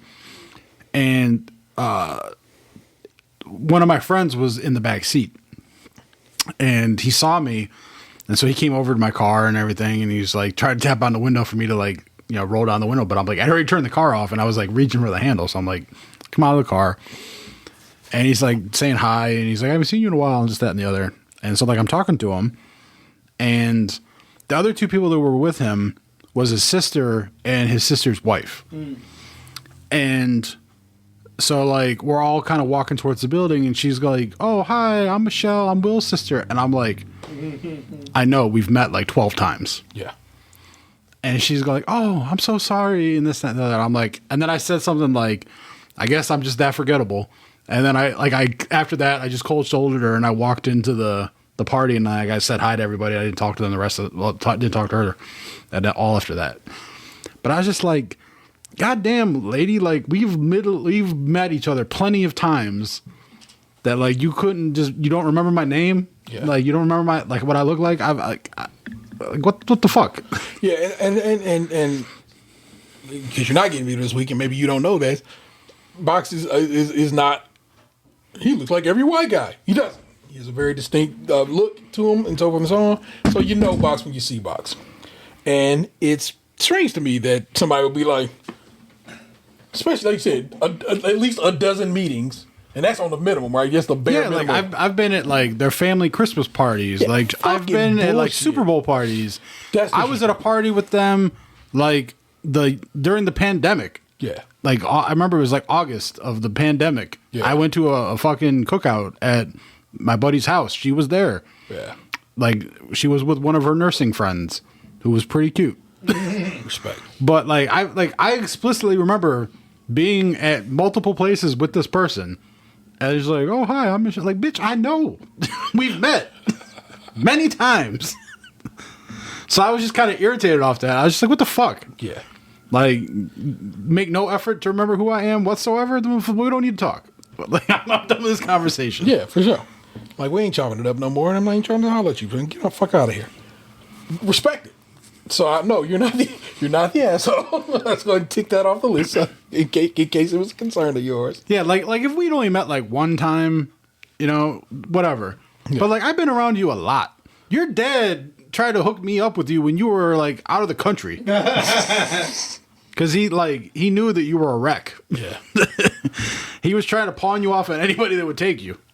Like, please, somebody, get this girl. So yeah, nah, man. But yeah, I guess it was just one of those things where like I was like irritated, and I'm like, I don't know if like it's good. Like I'm I don't want I want to say allowed. Like I don't know if I'm allowed to be irritated at the situation, but I was. Yeah, because It's who was disallowing you from being? I know it. It's one of those things where like I don't know if, like I was angry about it, but I don't know if I should have been.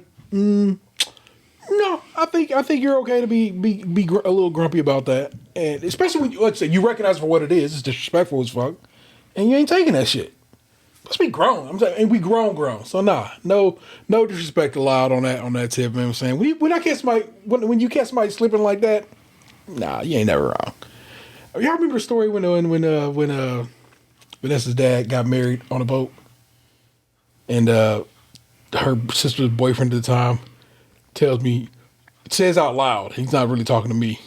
It looks like it's about to get dark around here because the boat is pulling in and it's about to become a party, a night party. It's all these black folk dressed in white, getting on the boat, and I'm like, oh motherfucker! And I just said, oh, I know what you meant. Because he said, if you know what I mean, as if it was just such a whatever. Yeah, the black guy won't know what I'm talking about. Yeah, the code I'm speaking in. And so I was like, oh, I know what you mean. And I stomped away from him. And then like that same girl who I told you about had racist salt and pepper shakers. Her husband was there with us three. He said, I don't think he really meant it that way. And I'm like, yes, he did. Don't try to play me like that. I know what the fucking deal is, and I'm allowed to be mad about that shit. And I'm saying it's not that it's similar, but it's similar enough that I can say to you, you know what it is. It's not unreasonable. It's not illogical. It's hoe shit, and hoe shit is not allowed at this point. We ain't allowed for hoe shit no more. And that's some hoe shit, and you are good to be like, no, bitch, get the fuck, not bitch, because I don't know this woman like that. I don't need to be calling her names. Yeah. But yeah, it's not like her and I are like close friends or anything, but like I've been around enough over the years to like know who you are. At least like I know your name. Yeah. Like just because you like get drunk at every fucking function and you were like a mess, you know. Maybe that's why she don't remember. Probably, if I'm being honest, because she was a fucking disaster for a long time. Yeah. Yeah. So I know I'm speaking, tongue in cheek right now and getting kind of like uppity about it all, but like, I just maybe because it comes easier to me to remember people. Yeah. And I have to imagine after our interaction last night, she won't forget me again because now when she sees me, she's gonna remember that time. That's gonna be her qualifier. Oh. But like, I had this conversation with my buddy at bowling the other day. I know I start a lot of stories like that, but that's where a lot of my conversations come these days. Yeah. But we were talking about somebody, one of my friend's friends, and he started describing her because like when he said her name, I didn't know who he was talking about just by name. Yeah. But once he just started describing her as a person, Yeah. I was like, oh, okay, I remember her. I met her at his cookout last year and this, that, and the other. When like when I first meet someone, I'm kind of quiet, and I explain this to him. It's because I'm trying to learn how to interact with the person. Yeah. So I'm trying to learn about like how they talk or things about them. So when I like interact with them or I meet them again later, I know who they are and I know how to like approach our interaction. Yeah. So it's like I said, I've met her multiple times. So I know exactly who she is. And I just like, to me, maybe because it comes so easy to me, I don't understand how it could be so difficult for someone else to remember someone they've met multiple times. And it's not even that it comes easy to you. You put the effort for it. Yeah, I guess that's just part of my personality. Yeah. You make it a point to learn of these people and how they want to be. But that I do that for my own comfortability. For sure. It's I don't for your do that as a comfort, kindness to somebody else. but it ends up being a kind gesture toward them because you know how they interact and how they move. It just kind of works out. Yeah, you did it for you, but it worked out well for them too. So you're not wrong. And so I will repeat it over and over again. Hopefully you take it to heart. And Yeah. you're like, no, you're not wrong, man. Yeah, I'm not going to lose any sleep over it. I know, but still. I was just like, it was something I wanted to talk about because I did, in a way, feel a little guilty about being irritated. Yeah. But I also think that's a personality flaw of mine. 'Cause I saw somebody on Instagram the other day talking about how someone said to them about how patient they were. Yeah. And they said that, like, when that person said that, they realized that doesn't always necessarily mean a good thing, because sometimes being patient just means that you're putting up with people's shit when you shouldn't. Yeah. Yeah. So that's real.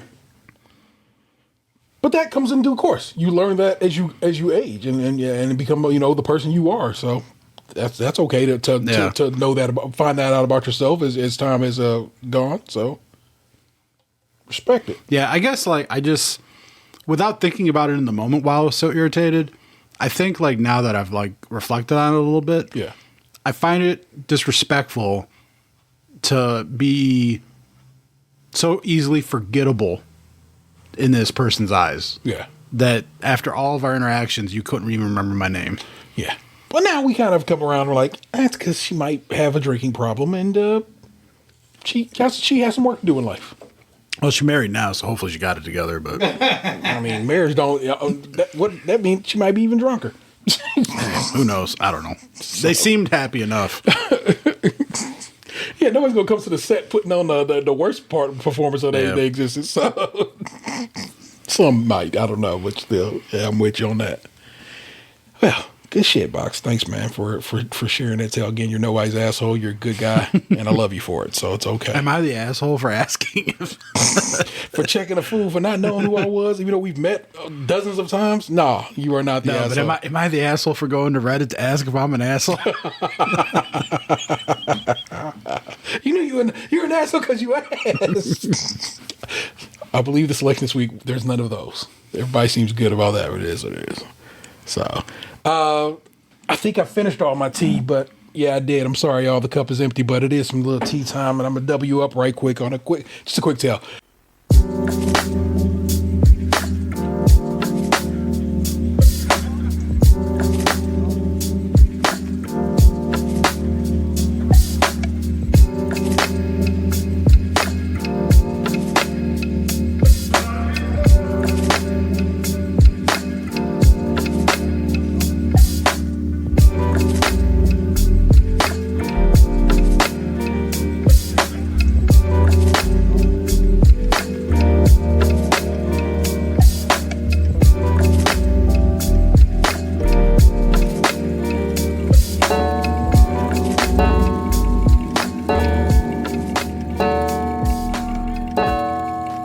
Friday 13th, we had a Friday 13th here this month, and of course that means tattoo parlors around here oftentimes do a little capsule sale. And Vanessa was like, "You want to get a tattoo for Friday 13th?" And most of the time I would just be like, "No, I'm not." But this year,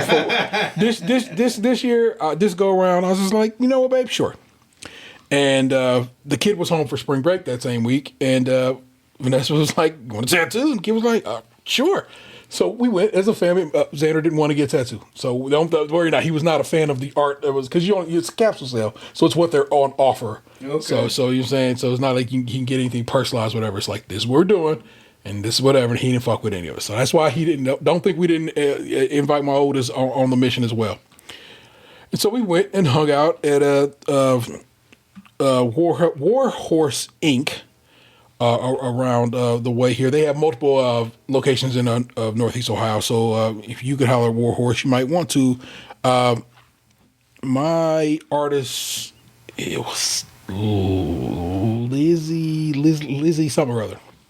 And so I got that there moon right there tattooed on me. And I like it. And she did I think she did a good job. You know what I'm saying? It's got a little shading, which is nice because I'm black and I've never really seen shading. I've not seen shading done on my skin before. And I was like, when you sent us the picture, I was like, "Oh, T got a Sailor Moon tattoo." It's got a vibe to it. I thought it was He's like Sailor Jupiter. For whatever reason, I thought that's my favorite Sailor. That's crazy, right? That's crazy that you say that. But I kind of thought it had. For whatever reason, I thought it had an Avatar, the Airbender-esque look to it. I was like, yeah, fuck it, I'll get that moon. She was super sweet, and I asked her straight out, it's black skin, you know what I'm saying? How's everything work out? I go, it is kind of the lighter portion of my black skin, but she goes, no, I know what I'm doing. I know how to do the shading and so forth. And I think she did a real good job. She's very, very sweet. Vanessa ended up coming to hang out with me while I got tattooed. I hung with Vanessa until I got called back to go get tattooed. Later on, you can get this added to it. This little blue guy with his butt hanging out. And then was that a magic card? Yeah, it's a magic card. It's Kami of the Crescent Moon.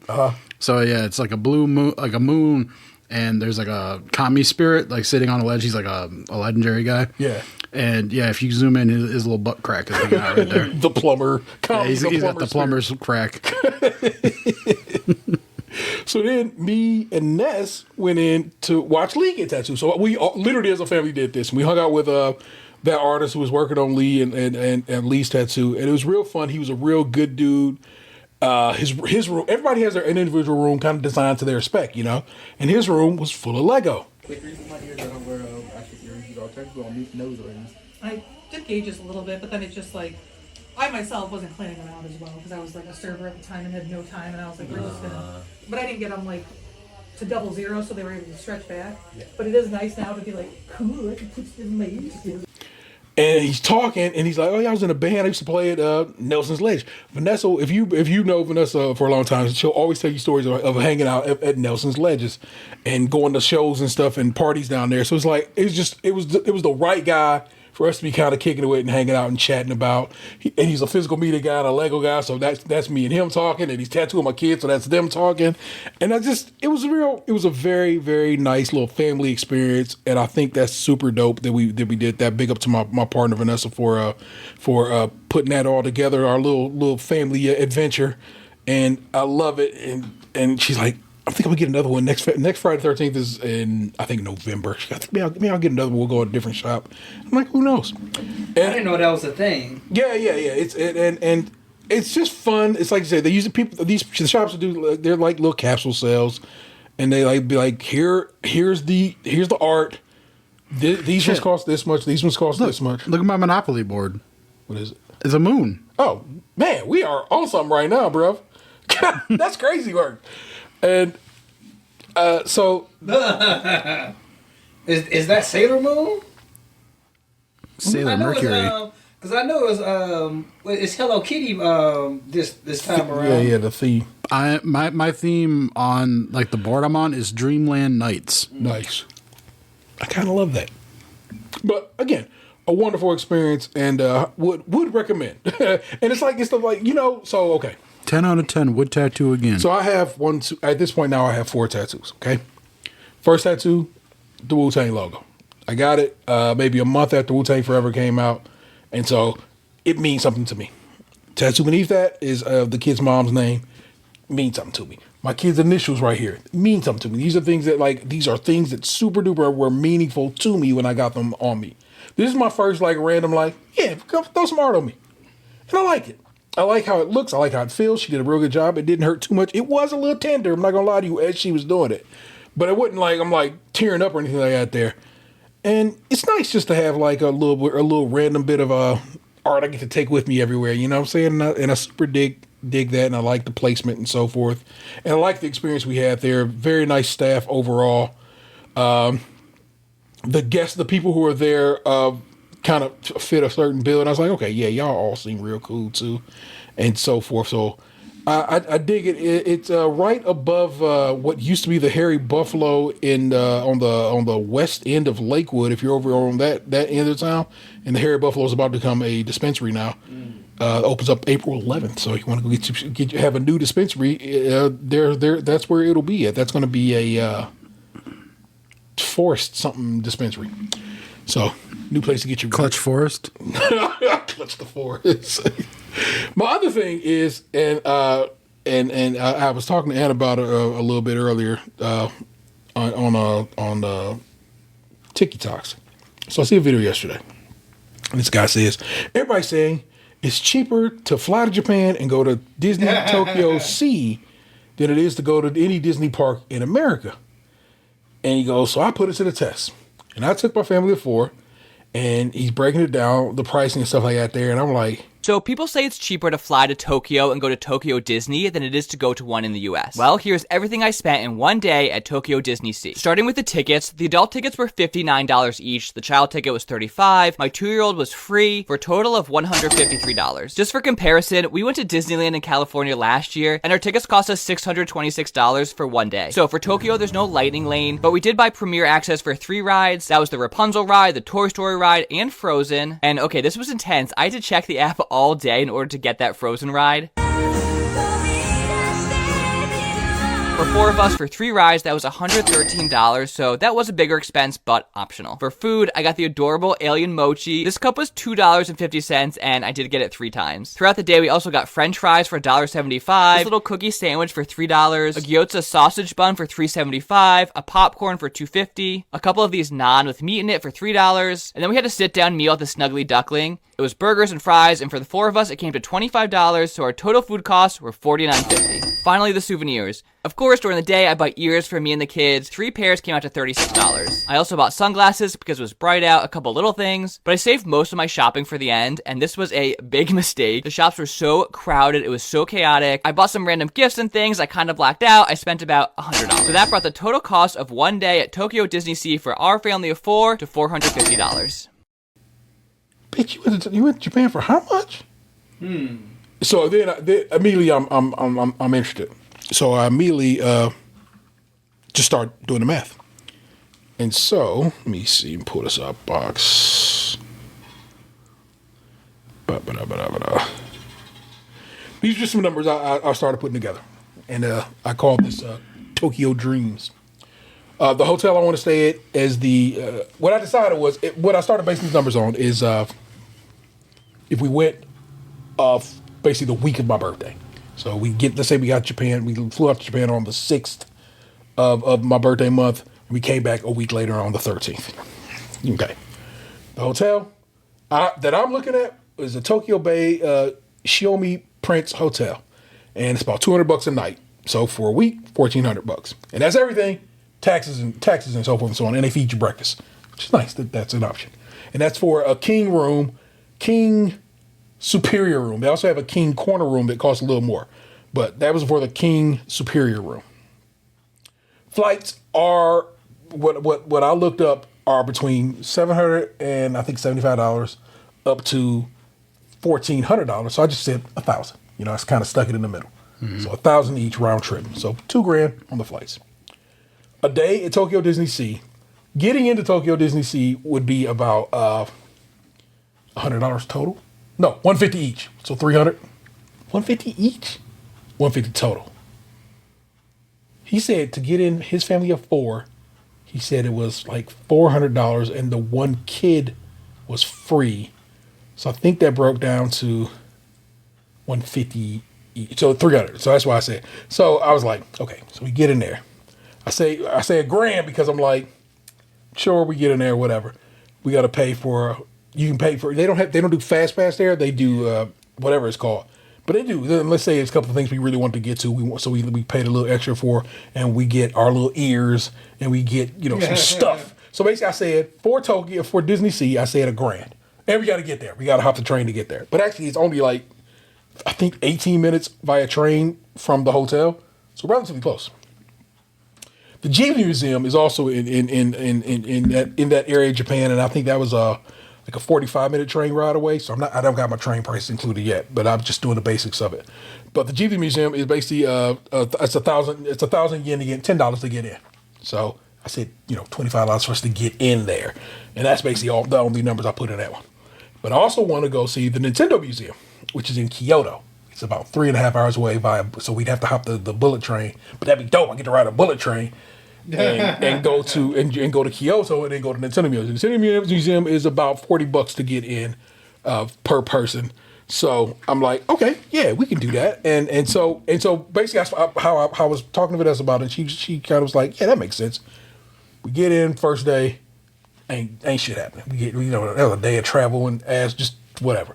The next day would in theory be my birthday. So we get some food, some cake or something or whatever. We go eat somewhere and celebrate that, but not really go anywhere.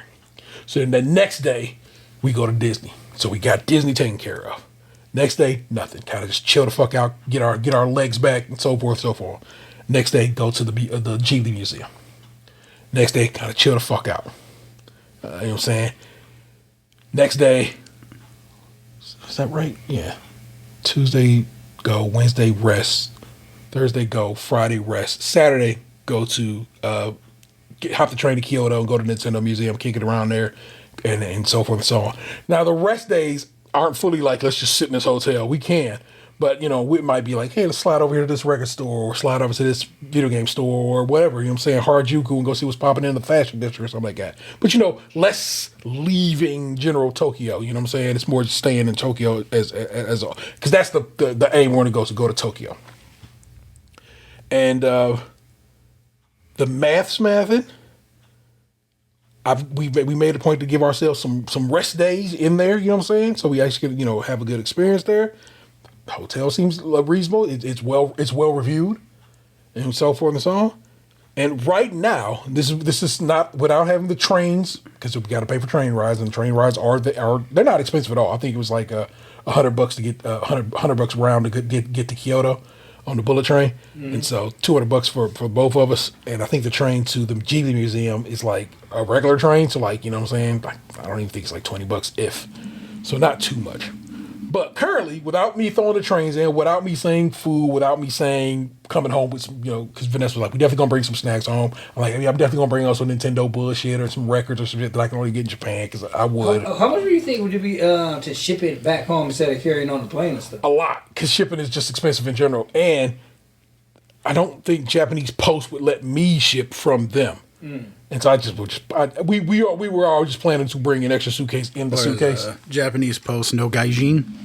Yeah, kind of. They got real weird rules about that kind of shit. And so because I don't know, I wouldn't want to bother now. And like I said, we just said we bring an extra suitcase in the suitcase, and that's what we come now, home with. Is no gaijin no American, or is it just no foreigner? I think it's no foreigner. Could you be like, I'm from Senegal? No, I think it's just a foreigner thing. Like there's certain like shops I can't shop for as an American. So basically, you have to use services that will shop for you in Japan, and then they'll ship it over here to you. Mm-hmm. So it's just like, it's weird. But then you can order from Amazon Japan right now, and I'm telling you right now, you can order some shit today, and if you got Prime, it will get here in about a day. You got to use a VPN, or you can just go. No, you can just go to and just do the translate, and it usually has a translate button on Amazon. You don't even got to do it via your browser. I bought. What is it, like jp.amazon? It's Amazon.jp.co. That Nintendo Famicom right there. Yeah, the red one. Yeah, that PC Engine. All those systems except for the Genesis, it all came from Japan, all from Amazon of Japan, ordered directly to my house. This really feels like these are Japanese only pies. I mean, they really are. The Genesis is American. But so right now, like I said, without the train travel, without the whatever, it is $7,500. And so if we start tucking away here and there, you know what I'm saying, and watching ourselves, I think we can probably go to Japan here in the next couple of years. And I'm excited about that idea, And so that is me and Vanessa have forever talking about the place we want to go. We want to go to Paris, of course. You go to Paris, you got to go to London because they're right there. You can it's literally a train ride away on the Channel. And so I I always see the videos of the people that go to like the ramen cafes there. Yeah. And like that's like something I've always wanted to do. Yeah. You know me, I'm not a huge sushi dude, but I mean, if I'm in the home of it, why the fuck would I not? You know what I'm saying? Plus, like, it's the ocean. That shit is always fresh. And then like I'd want to go to like the 7-Elevens. Yeah. Oh yeah, we talked about that. Just going into the convenience and getting like Lawson's and 7-Eleven and so forth and so on. So we definitely want to do that. And so like I'd want to go to Tokyo. Yeah. And I'd want to go to a Pokemon Center. I'd want to go to a ramen place. I want to go to a sushi place. I want to go to 7-Elevens. Yeah. I want to walk around just Tokyo at night because I've watched a lot of those videos, like of people that just wear the body cams, and just walk around the city at night to like help you sleep. You know, it's like the calm, quiet city or whatever. Yeah, and like I've seen like a lot of like pretty parks and stuff. Yeah, the hotels like where it's like you just sleep in like a fucking cube or whatever like that. Yeah, they have those. They have those real cheap little boxes, but I'm also a giant American. I wouldn't do that. There's no way I could fit in those. Yeah. So that's why I actually looked at hotels because I was like, nah, man, we gotta have a spot we can just vibe it and kick it at. Like I said, the picture of it is very nice. So I don't. And now who knows? I may pick another hotel, but that one actually, I picked that hotel because I was like, oh, it's a very nice hotel and so forth and so on. And then I looked up how to get to Tokyo from the hotel, you know, just directions. I was like, oh, that bitch is 18 minutes away. It's right there. 18 minutes away on the train. Not even like, if I hopped in a whip, I think it was like 7. So, and I'm not trying to drive in a. Yeah, I wouldn't want to drive. Driving in Canada is tough. Driving in Japan, where it's other side of the road and shit, could not. I already know I could not. And so therefore would not and will not. I should drive a mail truck, so I think I could probably do it.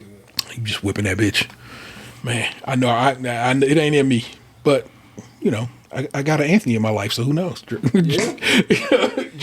The only thing I know, I mean, of course, I want to go look at action figures and shit. Yeah. But if I had unlimited money, like the thing to do there is get a pair of jeans made. Like they take that shit super serious. Yeah. Get some Japanese denim. Yeah. Yeah. So it's like I'm just excited about the idea of it. And I think it's something we can actually make happen, which is actually kind of dope. Because it's like you know, you sometimes you just dream and it just be a dream, but this like seemed like one I could actually kind of make happen. And so I'm very excited about that. Like I said, Paris. I'm saying, well, maybe someday. I really do want to go to Paris, and it's one of those spots I want to try to make sure I get to before I head on off this mortal coil. But Japan is a big deal to me. It's like it's one of the ones I'm like, I gotta do this. I gotta get here. And that shit, I straight up looked up Cleveland to Japan. I ain't trying to shake the biz and be like, here, I'll just drive to Toronto and fly to there, or I'll drive to wherever and fly there. I'm like, nah, how I get there from here? And give me the prices based on that. And I was like, okay, I see your numbers. And I'm like, all right, we can make that happen. So that is a dream that truly I think we're going to work on as a unit and try to make happen. And I'm excited about the ideal of that. And I just want to share that with y'all, the listeners. You know what I'm saying? If you have some travel suggestions in that realm, and like if you know something, like everybody always hollering, be like telling me that like I need to get a car I'm going out of town in August, and I had to rent a car, and I didn't rent the car yet, and I was about to pull the trigger because we get a deal from our job that's pretty decent. And then somebody was like, hey, Costco rent cars. I'm like, I did not know Costco rent cars. I should look into that. And Costco also does travel. So if you have a Costco membership, I'm sure Sam's does too. I'm like BJ's, all these motherfucking warehouse probably does something like that. But it's like, if you gonna rent a whip, holler at Costco if you got a Costco membership. So I actually want to see what they numbers is talking about before I do anything. So yeah, now that you mention it, I think my Sam's Club membership was due like yesterday. Did it not just auto? It should have, but who knows? Let me go look at my credit card statement and cry. Oh my gosh!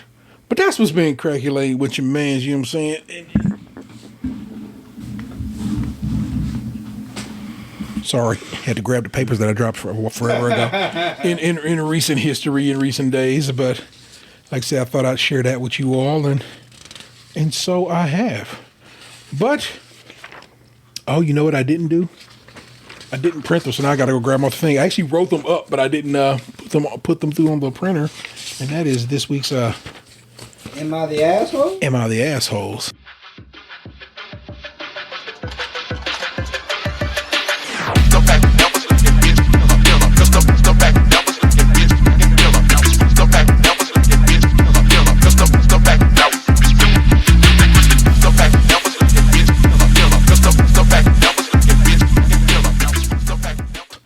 Each week we head to the mean streets of Reddit and then dig a little deeper into the subreddit that is Am I the Asshole. We pull a selection of them and we go through them. I hope I pulled some good ones this week, gentlemen.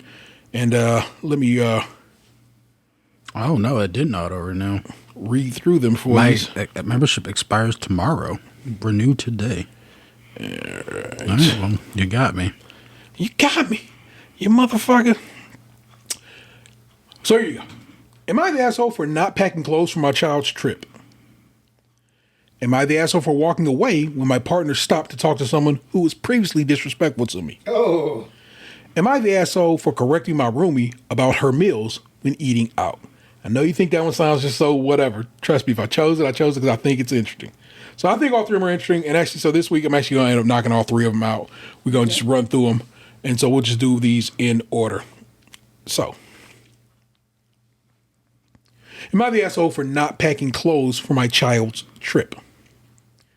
This is user overall estimate 904. If you want to, look this up on the old subreddit streets. Recently divorced. When my junior high age child goes to his dad's every weekend, I don't pack clothes for him. He has clothes there. Initially, I did pack clothes for him every time. But once I told my ex-husband I was waiting on clothes to dry before I came to drop our child off, and he said he had clothes there for him. So I stopped packing clothes, and it has seemed to work since then. They left on a spring break trip to go see his family this morning, and I assumed ex-husband would pack our child's clothes for the week since it's his trip and I don't bring clothes anymore during exchanges. We got there and he said, we got there? I'm going to assume that she meant he got there because she didn't go. He got there and he said, that's all he's got. And when I asked if he had needed me to pack him clothes, he slammed the car door mid-sentence. Oh, we got there. So we got to the dad's house. I'm questioning if maybe I was wrong to assume he would pack for him since it is their trip and we haven't been sending clothes back and forth between houses for months. But then part of me thinks ex-husband should have specifically told me if he was expecting me to pack clothes from my house for the trip. I would have no problem in doing so. Just wrong to assume I didn't need to. Lay it on me. Am I the asshole? No, just lack of communication. And then, I mean, it had been communicated before that he got clothes there. Yeah, but a trip is different though. Like when you just going to your dad's house for a weekend, like, hey man, take a shower tonight. You only really need one pair of drawers and all that kind of stuff. Fair. But if you're going on a trip, it's like you need 5 socks, 5 underwear, 5 shirts, 5 shorts, 1 pair of long. Maybe an outfit for going out to eat. Yeah. You're right. So that is indeed a lack of communication that probably could have taken care of this. Let's see what the mean subredditors think of this. Not the asshole. Ex-husband is being a jerk and probably behind on laundry. However, junior high age kids should be packing their own bag. Disagree with that fully. I would not let a junior high age child pack a damn bag. I get it. You think they've come along well, but they're not. They're kids still, and they have a kid mind. They may need guidance in the first couple of times, but it should be neither of the parents' obligation. Kid is old enough to keep track of their wardrobe at both parents' house. Fully, again, disagree. I've had junior high age children. It depends if a girl called you musty or not yet. If a girl called you musty yet, once you get past that threshold, then that's when you start taking care of your own shit. Yeah. As an aunt and a girlfriend, I remember the bags packed by younger kids. There was always something missing, a jacket, shoes, socks. Those items never returned. I got cheap about things, though, and ended up going to Walmart and buying things on sale after the fourth winter jacket went astray. Okay, I don't know what you were responding to, so that just kind of seemed, I don't know, I was trying to find another comment. His time, his vacation, also his kid, not the asshole. I would make it crystal clear he's supposed to be a grown adult that is capable of providing necessities such as clothing, a duffel bag, and a toothbrush. If he can't plan beyond that, maybe they shouldn't be going on vacation. And I can kind of agree with that. Like, that's your kid, man. I get why you're saying, bring some extras. Because you're saying basically most of the time when you're at your dad's, it's a weekend kind of move. Yeah. And so this is a longer trip. So, yeah, some extras probably should have been provided. But also, it's like it's your kid, man. Just buy the man. Like I think it would be quite a delight if I went to my pop's house and he came through and was like, yo, I got you some new like shorts and bullshit and so forth for this trip you about to go on. You know what I'm saying? I think that could be nice, a real nice surprise. So I remember every now and again my mom would like hook us up. You know what I'm saying? Like, oh, yo, I got some.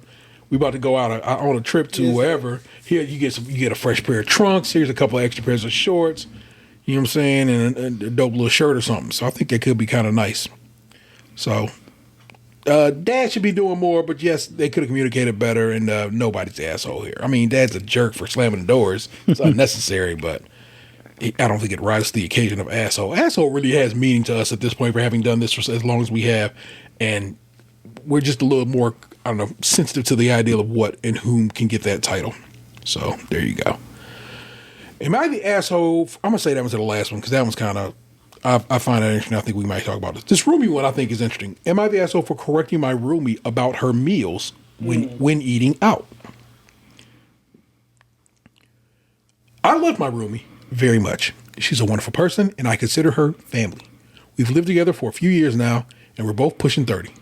My roomie has a digestive condition that will cripple her with stomach cramps if she eats even a little bit of dairy. She also doesn't eat meat, but she can do eggs and some fish. So as someone who loves loves food and cooking, I found it very easy to cook for the both of us, and she's always so grateful about it. We go on a lot of camping trips together. We really love it.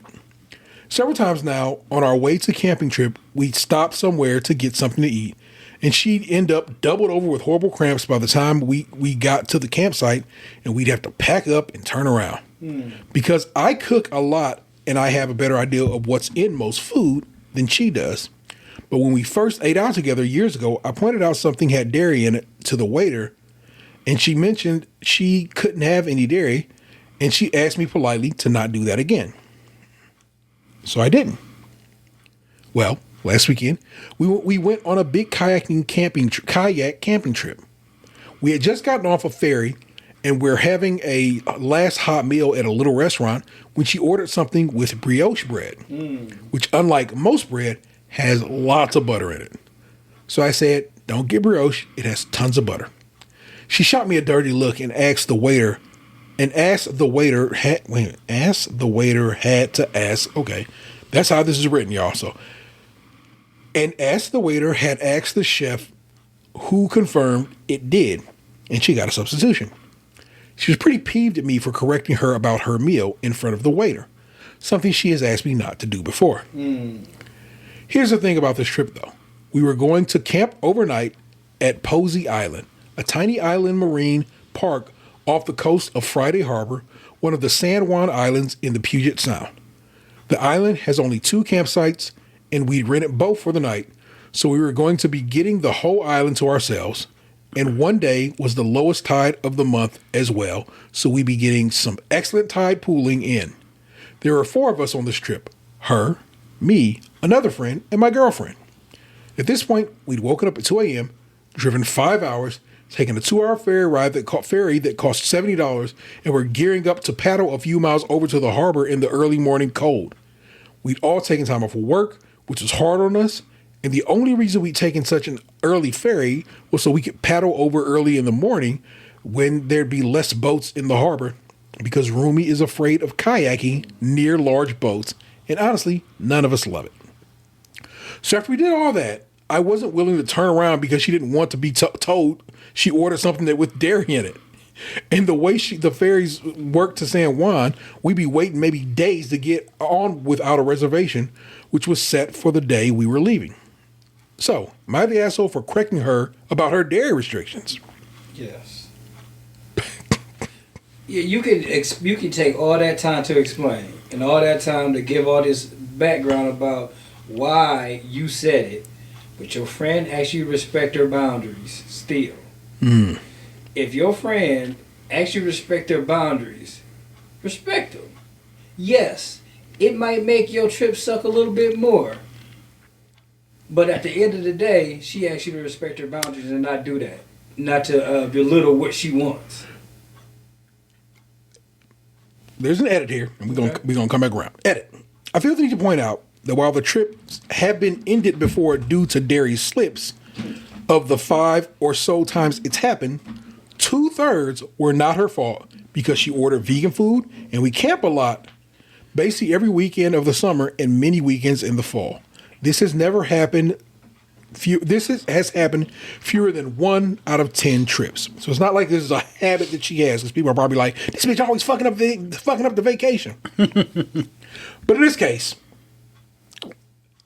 this vacation has some very specific rules to it. Mm-hmm. Travel is challenging at best. Her eating dairy causes her to have debilitating cramps in a way that she might need medical help. Mm-hmm. In this case, I feel it's necessary to correct her, because you throw off everybody else who has put in a lot of effort to make this trip happen just because you are not food aware enough to know you shouldn't be ordering brioche. And so to save this vacation that all these people have planned and put in money and effort for, I feel like I get it. She has a bit of a boundary saying, please don't be correcting my food choices, but also maybe don't be fucking up the vacation because you don't know what kind of bread you need. Yeah, I agree with T. Like, I respect your boundary to the point where, like, it doesn't encroach on my property. Yeah. Yeah. So I'm just like, no, baby, you got to be better about that. Plus, and also I feel like, and maybe maybe this you have some insight on this. You have a food allergy. Yeah.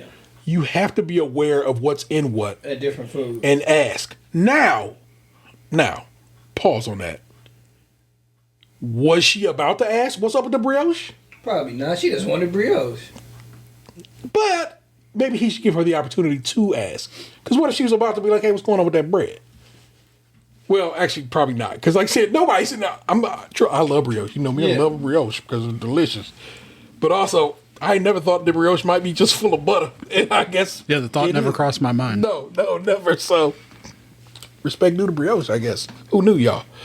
Yeah, brioche is just pretty much sugar bread. Sugar honey bread. Sugar butter bread. Yeah, I assumed it was like a lot of sugar in there, but I didn't think about the butter aspect. Yeah. Because like Aiden always fucking buys brioche buns for shit. I'm just like, God damn, man, you just want sugar bread all the fucking time. I'm like, can we just get a sesame seed bun like normal ass people? But not everything in the meal has to taste like fucking sugar. CR Sweet bread. sauce is sweet bread. Like, God damn, man, where's some savory in this bitch? No seeds. McDonald's right there. You, the listener, have had brioche because you've had a Popeye's chicken sandwich. And that's the bread they use there. In case you were wondering, have I ever had brioche? You have. Because you've enjoyed some good Popeye's bread. Also, if you're vegan, don't eat brioche. Turns out, full of butter. Who knew? Let's check out some of the comments here. Not the asshole. Roommate doesn't get to not advocate for her own health by not being vigilant about what... Wow, that's crazy. I just said that and I had not read that. About by not being vigilant about what she eats and then ruin everybody else's plan as a result. And then somebody comments, actually, roommates get to do what they want about their health, and other people knowing this need to make their plans accordingly. And I'm like, I don't think I should be having a plan around you fucking up my vacation. I think I would be inviting you on my vacation. You know what I'm saying? But that's just what it is. This is a glow-in-the-dark comment. Yep, they can eat whatever they want, knowing the consequences. The additional consequence should be that they miss out on the fun activity that everyone else is doing. Opie needs to stop parenting this person and letting them ruin events. And that's probably why the Opie came with the thing like, look, man, this only doesn't happen like once or twice before. It's chill, man. It's not valid when the consequences is no one gets to do the activity because they took one car on a 5-hour drive. I agree she's allowed to eat whatever she wants in a normal circumstances, but I find it strange she's constantly doing this before they have an outdoor plans. Generally leading to plans being canceled feels intentional. Now, again, that's probably why the guy came with the caveat. With the edit to be like, nah, man, this ain't popping all the time. It has happened, but I don't mean always, because of course Reddit be overreaching sometimes, y'all. But I thought that was an interesting one, and I figured again y'all would have some thoughts on it, and I fully agree with you in the regard that yes, we need to respect people's boundaries, and I do. But this boundary, I think, oversteps everybody else's kind of situation. time. Yeah. And so that's why I feel like that one has to be checked. This last one, I think, it got removed. Damn, y'all, this was here earlier. That's crazy. But worry not, there's almost always a copy. Let me scroll for a little bit and see if I can find you the copy of it. And if not, trust me, I have a print of it in the other room. And I can just go snag it. In fact, I thought I copied and pasted that whole thing into this. Let me check my docs here. I'm off the glass of the synthetic. Oh, why? It's not there. Let's see if it's here. Not there. How about, let me jump over here to my Gmail. I got these show notes in multiple places for just such occasions. And like I said, I actually had printed out, I had copied and pasted the entire Am I the Asshole because I was like, let me make sure I have that. But I don't have it right now. Here, give me a second, y'all, and I'll go grab it. Vamp with the listeners, everybody. Who knew? Who knew? Walmart Plus. You got Walmart Plus too? No, but I've seen the commercial a bunch of times with Walton Goggins. Oh, okay. Then they have that little jingle like, who knew? Who knew? Walton Goggins is a great actor. I really enjoy him as Baby Billy. Oh, dude. Uncle Baby Billy. Fantastic. Very quotable. Yeah. I was cleaning out like old videos and screenshots and shit on my phone during the multiple power outages last weekend. Yeah. And I ran across the cocaine. God bless this cocaine memes from like the finale. And 8 ball. Won't someone in this family think of someone else for once? I ain't asking for the moon here. I'm just asking for $2 million, an 8 ball, and $2 million. I miss having that kind of appointment TV to watch, something that's funny. Like my partner, all she want to watch is war shit. Like the I think his name is Alan Richmond. Yeah, the big dude from. Oh, you watching Reacher? No, she wasn't watching Reacher. She had a new movie on one of them on some shits where it was like he's in the army. And it's like this big ass mech machine coming after his troop, of Rangers. And I'm like, man, you know what we're going through right now. Why is he watching this shit? We just got hit with a missile. Dude, when we get to the entertainment section, which I feel we're on the precipice of, Indeed. I've got a lot of shit to go over. I've watched a lot of TV recently. All right, y'all. Let me close and open this bad boy right quick. Again, this has been removed, but I'll still give you the link because you can still jump to it. You just won't be able to, it won't be there. The user Plaster Mustard 3. Am I the asshole for walking away when my partner stopped to talk to someone who previously disrespected me? Hearing just that, gentlemen. Not the asshole. Okay. Box. Asshole. All right. I, 30 female, was out in town with my partner, 30 male, when we ran into a woman, 46 female, he used to be in a band with. For context, I've had a pretty negative history with her. When my partner was still in the band, she would ignore me or not address me by name. Made passive-aggressive comments about my job, e.g. calling me very studious in a sneering way. Gave me dirty looks and generally made me feel unwelcomed at gigs. Once literally pushed past me to hug my partner from behind. Oh, from behind. Cheeks. She's married to another person in the band, but had form for this kind of thing with various men. I stayed civil this is how this is written. While he was in the band, because I didn't want to cause drama or anything awkward for my partner. He's no longer in the band, so I don't see her anymore. Anyway, we saw her in the street. She spotted us. She said, "Oh, look, it's my partner's name." Once again, didn't acknowledge me at all, even though I was right there. At this point, I just thought, nope, and kept walking. I didn't make eye contact or stop. My partner stopped briefly to say hello, then quickly made an excuse and caught up with me. Afterwards, he said I'd put him in an awkward position because he had to come up with an excuse on the spot and felt a bit embarrassed. He asked why I didn't just stop and refer to what I did as an act of war. From my perspective, I spent a year being polite to someone who consistently disrespected me, and I'm not interested in pretending everything is fine now. I didn't cause a scene, I just removed myself. I feel like I finally stood up for myself, but I also get that it might have looked rude. So is this person an asshole? No, if all they did was leave, then no. Yeah, I don't think they're an asshole. They didn't come out. They didn't yell or scream or make a scene or anything like that. Yeah, this is how I felt last night. Like, I said my one little thing and then I kept it moving. I told you I thought I had one for you. Yeah. He has the audacity to complain about this. He made you put up with that for a year. His whining ass couldn't deal with 5 minutes. Laughed my ass off.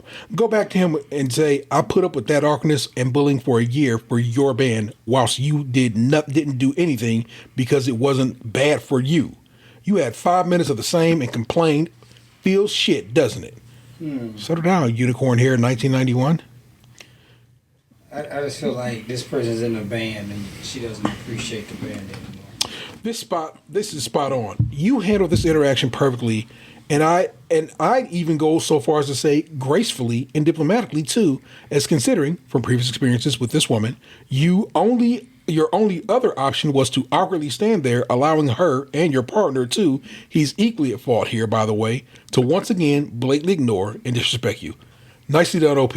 Absolutely not the asshole. Somebody smart, right? Like, he had zero problem watching you get disrespected for months, and now 5 seconds of polite avoidance is a crisis? LOL. Yeah, he said this is an act of war. That's weird, right? Yeah, act of war is a little aggressive. Yeah, this whole situation is weird. Like, fuck that bitch for being weird, and fuck your man for being weird too. Not the asshole, but why did he ever say anything to her? He should be cutting her off too. Why do you put up with that?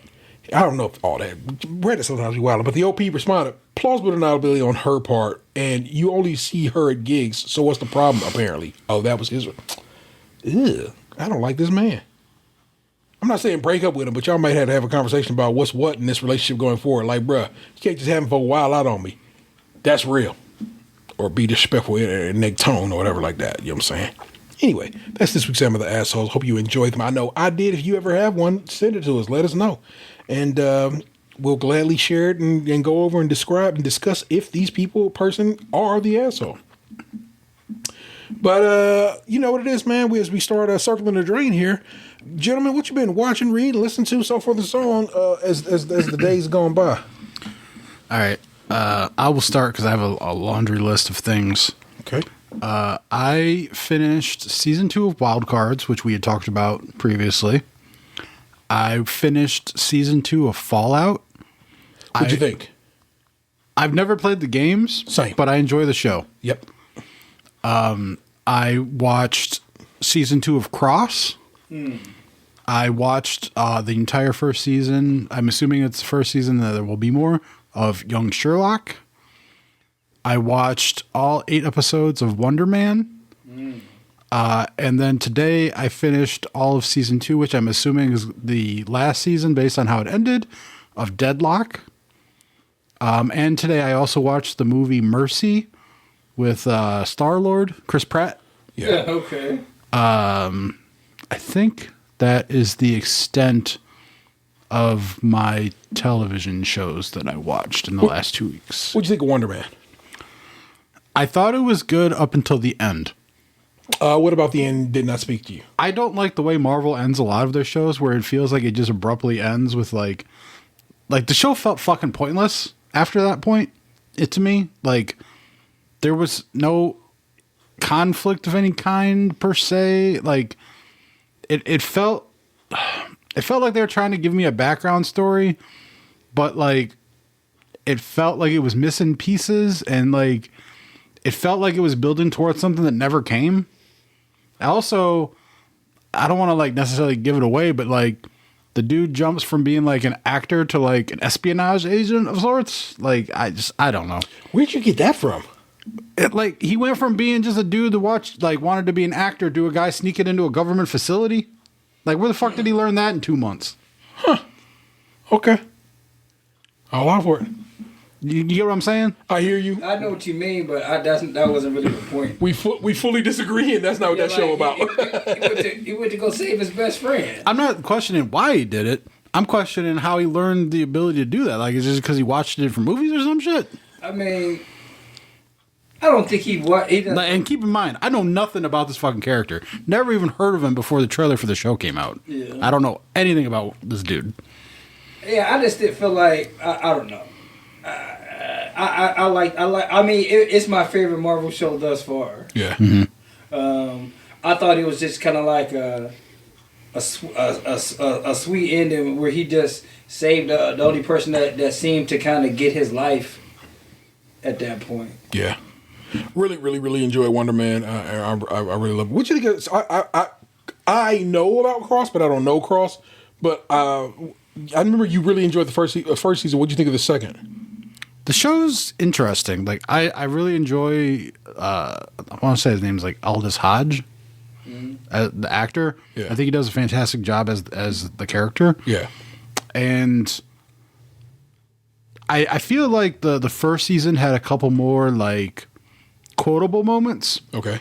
But the season overall I felt was very good. Like, Matthew Lillard did a really good job as, like, the season's guest star. The story was interesting. Did you watch him on the Last Meal? I saw the promo video for it, but I haven't gotten around to actually watching the interview. Okay, that shit was kind of sad. Oh, really? Yeah. All right, well, maybe I'll watch that while I'm working tomorrow. That way I can cry for multiple things. But no, yeah, like I enjoy the show. I think it already got picked up for season 3, but I'm not entirely sure because it was like one news outlet that I'd never heard of was the only one reporting it. Yeah. But you know how these things go with like streaming. Oh, I did start. I picked Invincible back up too. Okay. Because I hadn't finished season 3. I still had like 3 episodes left of season 3. Yeah. So I watched one of those. So I got 2 more in season 3, and then the new season just started on Wednesday. So 3 episodes of season 4 are up now. How is that show? I mean, I don't know if it's something I should be bothered with. I never have it. It's like, I think it's well done. yeah. The anime aspect of it isn't like over the top. It's just, crisp looking. Okay. Story's interesting. Like each season's only like 8 episodes. Okay. But the episodes are like 45, 50 minutes long or whatever. So Yeah. it is a commitment. It's chunky. But it's not like, 24 episodes or something like that. Okay. Respect it. Games, just in Warzone or anything? Dropping into Warzone or any such? No, like we played for like a little bit last Saturday on the new Blackout mode. Okay. But we all fucking hate it. And so we just haven't made a single effort to play at all since then. But I guess they brought back Verdansk like Warzone last night because the rumor was they weren't going to bring it back for like a month. But it seems like a lot of people aren't enjoying the new mode. So I think in an effort to help retain their player base, they have brought it back early. But I have not played at all this weekend. Fair. Very good. I don't know how much I'm actually going to play. Like, if people want to, like, I have some free time in the evenings, like, coming up that my buddies want to play at, like, Warzone, I can do that. But, like, my weekends for, like, almost the entirety of April are, like, booked already almost. There you go. Ant, what about you, man? Well, not tonight, but earlier today I went to go see Hopper with the family.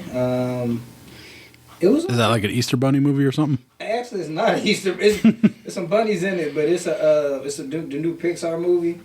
It's about this young lady who wants to save like a marsh in her like the area she lives in, and which I didn't even really know like the storyline. I didn't know it was a Pixar movie, but she wants to save this area in her city.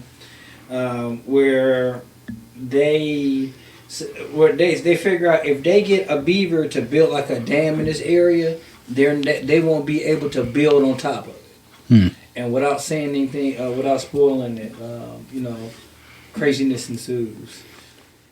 This sounds like people wanting to tear down a building So then people rush to try and make it like a historical building to save it. Yeah, you got to save the rec center. Yeah, well, it's like that. Like it's some fucked up shit in it.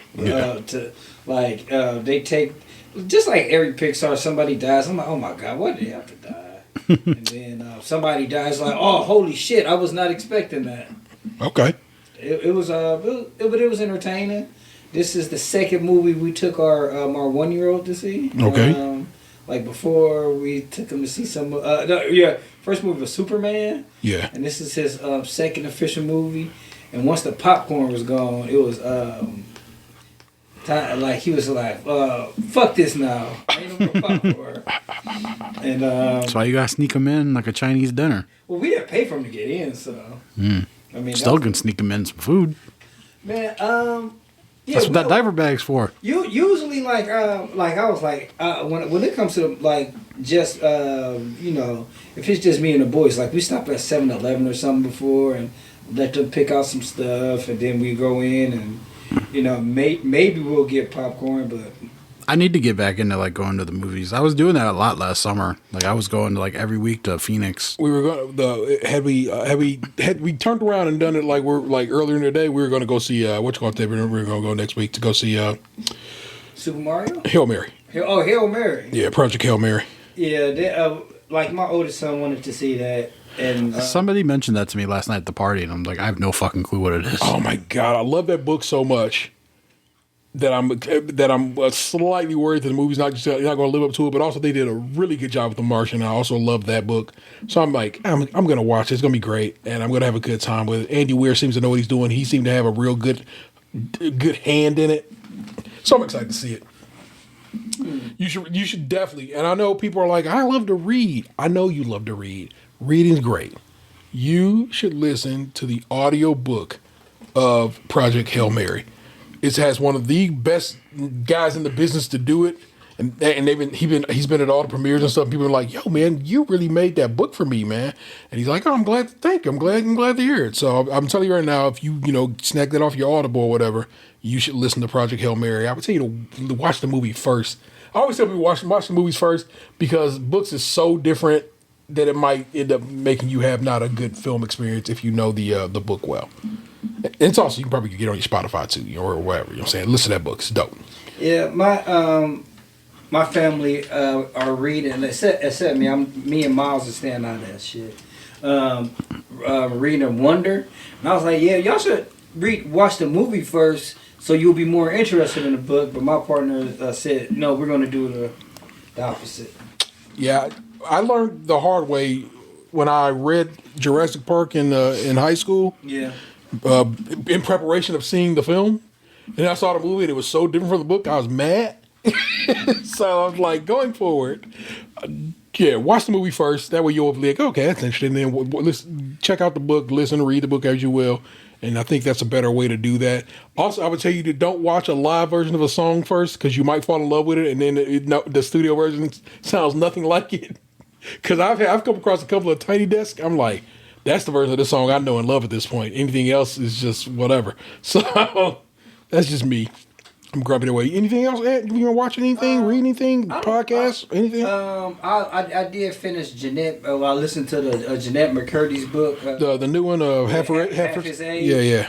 That was okay. It was all right. Her book about her mom was of course better. Well, this one is fiction. Yeah, so I get. She may not be the best fiction writer. It was okay. Yeah, it's a short read, short entertaining. I really, really, really haven't watched anything at all besides Yo Gabba Gabba and Miss Rachel. Iowa just knocked out Florida out of the NCAA tournament. Oh wow, sick. Love that. Play any games or anything? Nope. Okay, very good. All right, let's run through it, y'all. For me, I am up to date on Shrinking. Love that show. It has taken such a turn it took such a turn this last episode, and then the follow up episode that I'm like kind of like in a bit of a state about to see how they get some things right here. Finished off Star Trek, Starfleet Academy. Love that show. They know that they might not be renewed, so they actually wrapped up the story, I think, in a very good way. Plenty of space to keep going if they do get another season.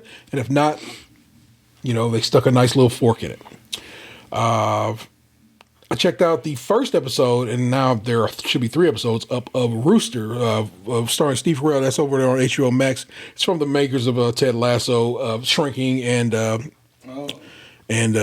Scrubs. So, you know what I'm saying? I the first episode left me desirous of, but I figure I'll let some of that stack up, and I'll go back to it and see if I'm fucking with it or not. Right now, it is a maybe. It's got my man who played Jamie Tart in it, so I kind of bang with that. And it's got the guy who played Dr. Cox on Scrubs in it as well. So it's like a lot of people in the show, so it's probably going to be pretty good. Caught a good sale on the Switch over yonder, and so I got Ori and the Blind Forest and Ori and the Will-O-Wisp for I think 15 total. And so I've really been getting the brass tacks on Ori.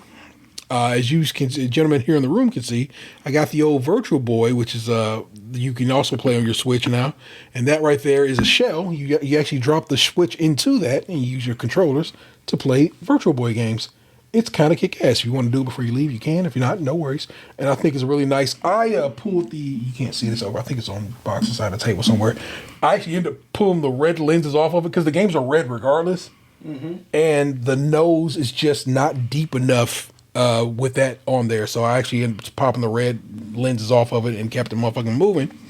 So it's real kind of cool. And so I kind of messed around with some Virtual Boy games for the first time since I actually owned a Virtual Boy back in the day, which was a delight. And speaking of Nintendo, I finished Kevin McDonald's book, Super Nintendo, the game-changing company that unlocked the power of play, is the title of that book. And I'm telling you right now, you should check that book out. Real quick go through, about an 8 hour listen. So it's not going to take up too much of your time, but it's really a really wonderful book about the history of Nintendo. And of course, if you're going to talk about the history of Nintendo, you got to get some history of video games as a whole in there as well. But Kes McDonald actually crushed it. She read her own book, so it's very nice to hear her. She's a Scottish woman, so you get a little bit of an accent, and so it's kind of fun to listen to her read that book. Highly recommend. I'm listening to Jack Harlow's Monica. I know everybody and mama want to be mad at Jack Harlow for having the audacity to say, I got blacker. Because they want to say, what you mean by that, Jack Harlow? But it's like... I mean, but the title of the... They want to think that Monica means he's making a joke about my nigga. And it's like, that's really... that was. So, people on the internet have jumped to that conclusion. If you check out Mason Cam's podcast... Cam is like, I don't know. I mean, I like the album. And I'm not worried about the title. They tell him, because Monica mean my nigga. And he like, really? And he go, hold on. And so Mace calls up the guy who works with Jack Harlow in this, and he's like, does Monica really mean my nigga? He goes, do you really think I would let that motherfucker do that? And he's like, well, no, I know you wouldn't. I go, no, I would not. That's not what that means. It's the story. It's actually the story of the woman that he's talking about throughout the whole album. Chill, y'all. And I'm like, yeah, well, I knew it off the rip. I knew what he meant when he said I got blacker, because he was not. Basically, yeah, darker. He's on the podcast, and these dudes ask him, and he's on the podcast with white dudes, and so people are really kind of upset about it, like, why are you letting these white boys pull you this way? And they're trying to say, like, hey man, most of your contemporaries, your white rapper contemporaries, have all basically gone to country music or folk music, if you take it back to Everlast. Mm-hmm. And you didn't do that. You know what I'm saying? You went and he goes, yeah, I got blacker. He's not saying he got blacker. That's not literally what he mean by that. He's saying, yes, I went deeper into black music while all these motherfuckers went to go do basically essentially white music. You know that's what he meant. You hear him say it. You can't miss it. But you miss it if you're on the internet and you don't get all the context, or don't even attempt to get all the context for it. I've listened to Jack Harlow's music since 2018 off his one joint Loose. I fucking love that music. Let her do. I love him rapping, but just like every now and again, Fonteo just be like, I'm gonna sing on this album. It ain't gonna be nothing but singing. This album is nothing but Jack Harlow singing. He has a wonderful singing voice. I like the music he's singing. I like the lyrics he's using. He has real good musicians on the album. Like, it's real good session musicians in there. Fun little features that work real well. There's no rapping throughout any of it. It is all just singing. I think it's like 9 songs total. I really, really enjoy the album. And if you fuck with it, like I fuck with it, thanks. Leon, speaking of live versions of music, Leon Thomas's did a Tiny Desk, and they put it on vinyl. And so I copped that vinyl. It comes on a beautiful little white vinyl. So the turntable now. I wish I could show it to you because Box always seems to appreciate a nice color vinyl when I show up to him. And it's wonderful. If you have not listened to Leon Thomas's Tiny Desk concert one, it's a great concert. He's a very, very, very good singer. And of course, it's kind of dope to have some time. I own that one and I own the Mac Miller Tiny Desk, which have both been put on vinyl. The kid was home for spring break, was like, hey, do you own The Chronic? And I was like, Dr. Dre? Like, yeah. I'm like, yeah, it's on the shelf over there. They couldn't find it. I ended up digging it out for him. And we sat hanging out listening to The Chronic last weekend.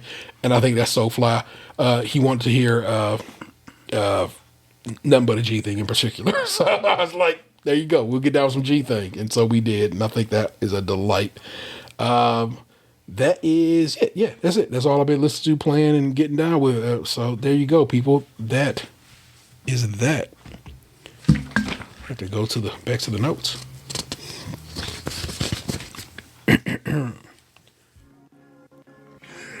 If you enjoyed hearing us wax poetic about all things Cleveland and ourselves, of course, please like, comment, and subscribe. Hit the bell, all that good shit. If you see, look, you shouldn't see the hype button because we don't have enough subscribers yet to get the hype button. But if you see the hype button, hit the hype button for me, okay? That'd be dope. Yeah, get your notifications, all that there. We're here. We're here when we're here. Like I say, oftentimes if you do it live, it's around 8:30 p.m. on a Thursday, and I'll oftentimes I will certainly post it in on our Blue Sky to say, hey, we're about to do it live, and so you can jump in the chat and do it with us live if you are so inclined. Otherwise, we're on podcast services everywhere you get your podcasts. I guess Apple Podcasts is about to start doing video over there as well.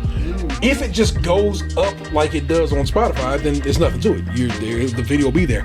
If there's a step involved that I need to be uploading video to Apple some way, shape, or form, I'll figure it out. But trust me, I basically just want you to go to YouTube. Okay. You let me know. If you were like, hey man, I'm only on Apple and I want to see you guys, and I have to do an extra step. Well, if you tell me that, maybe I'll get down with that. All right. We got stuff.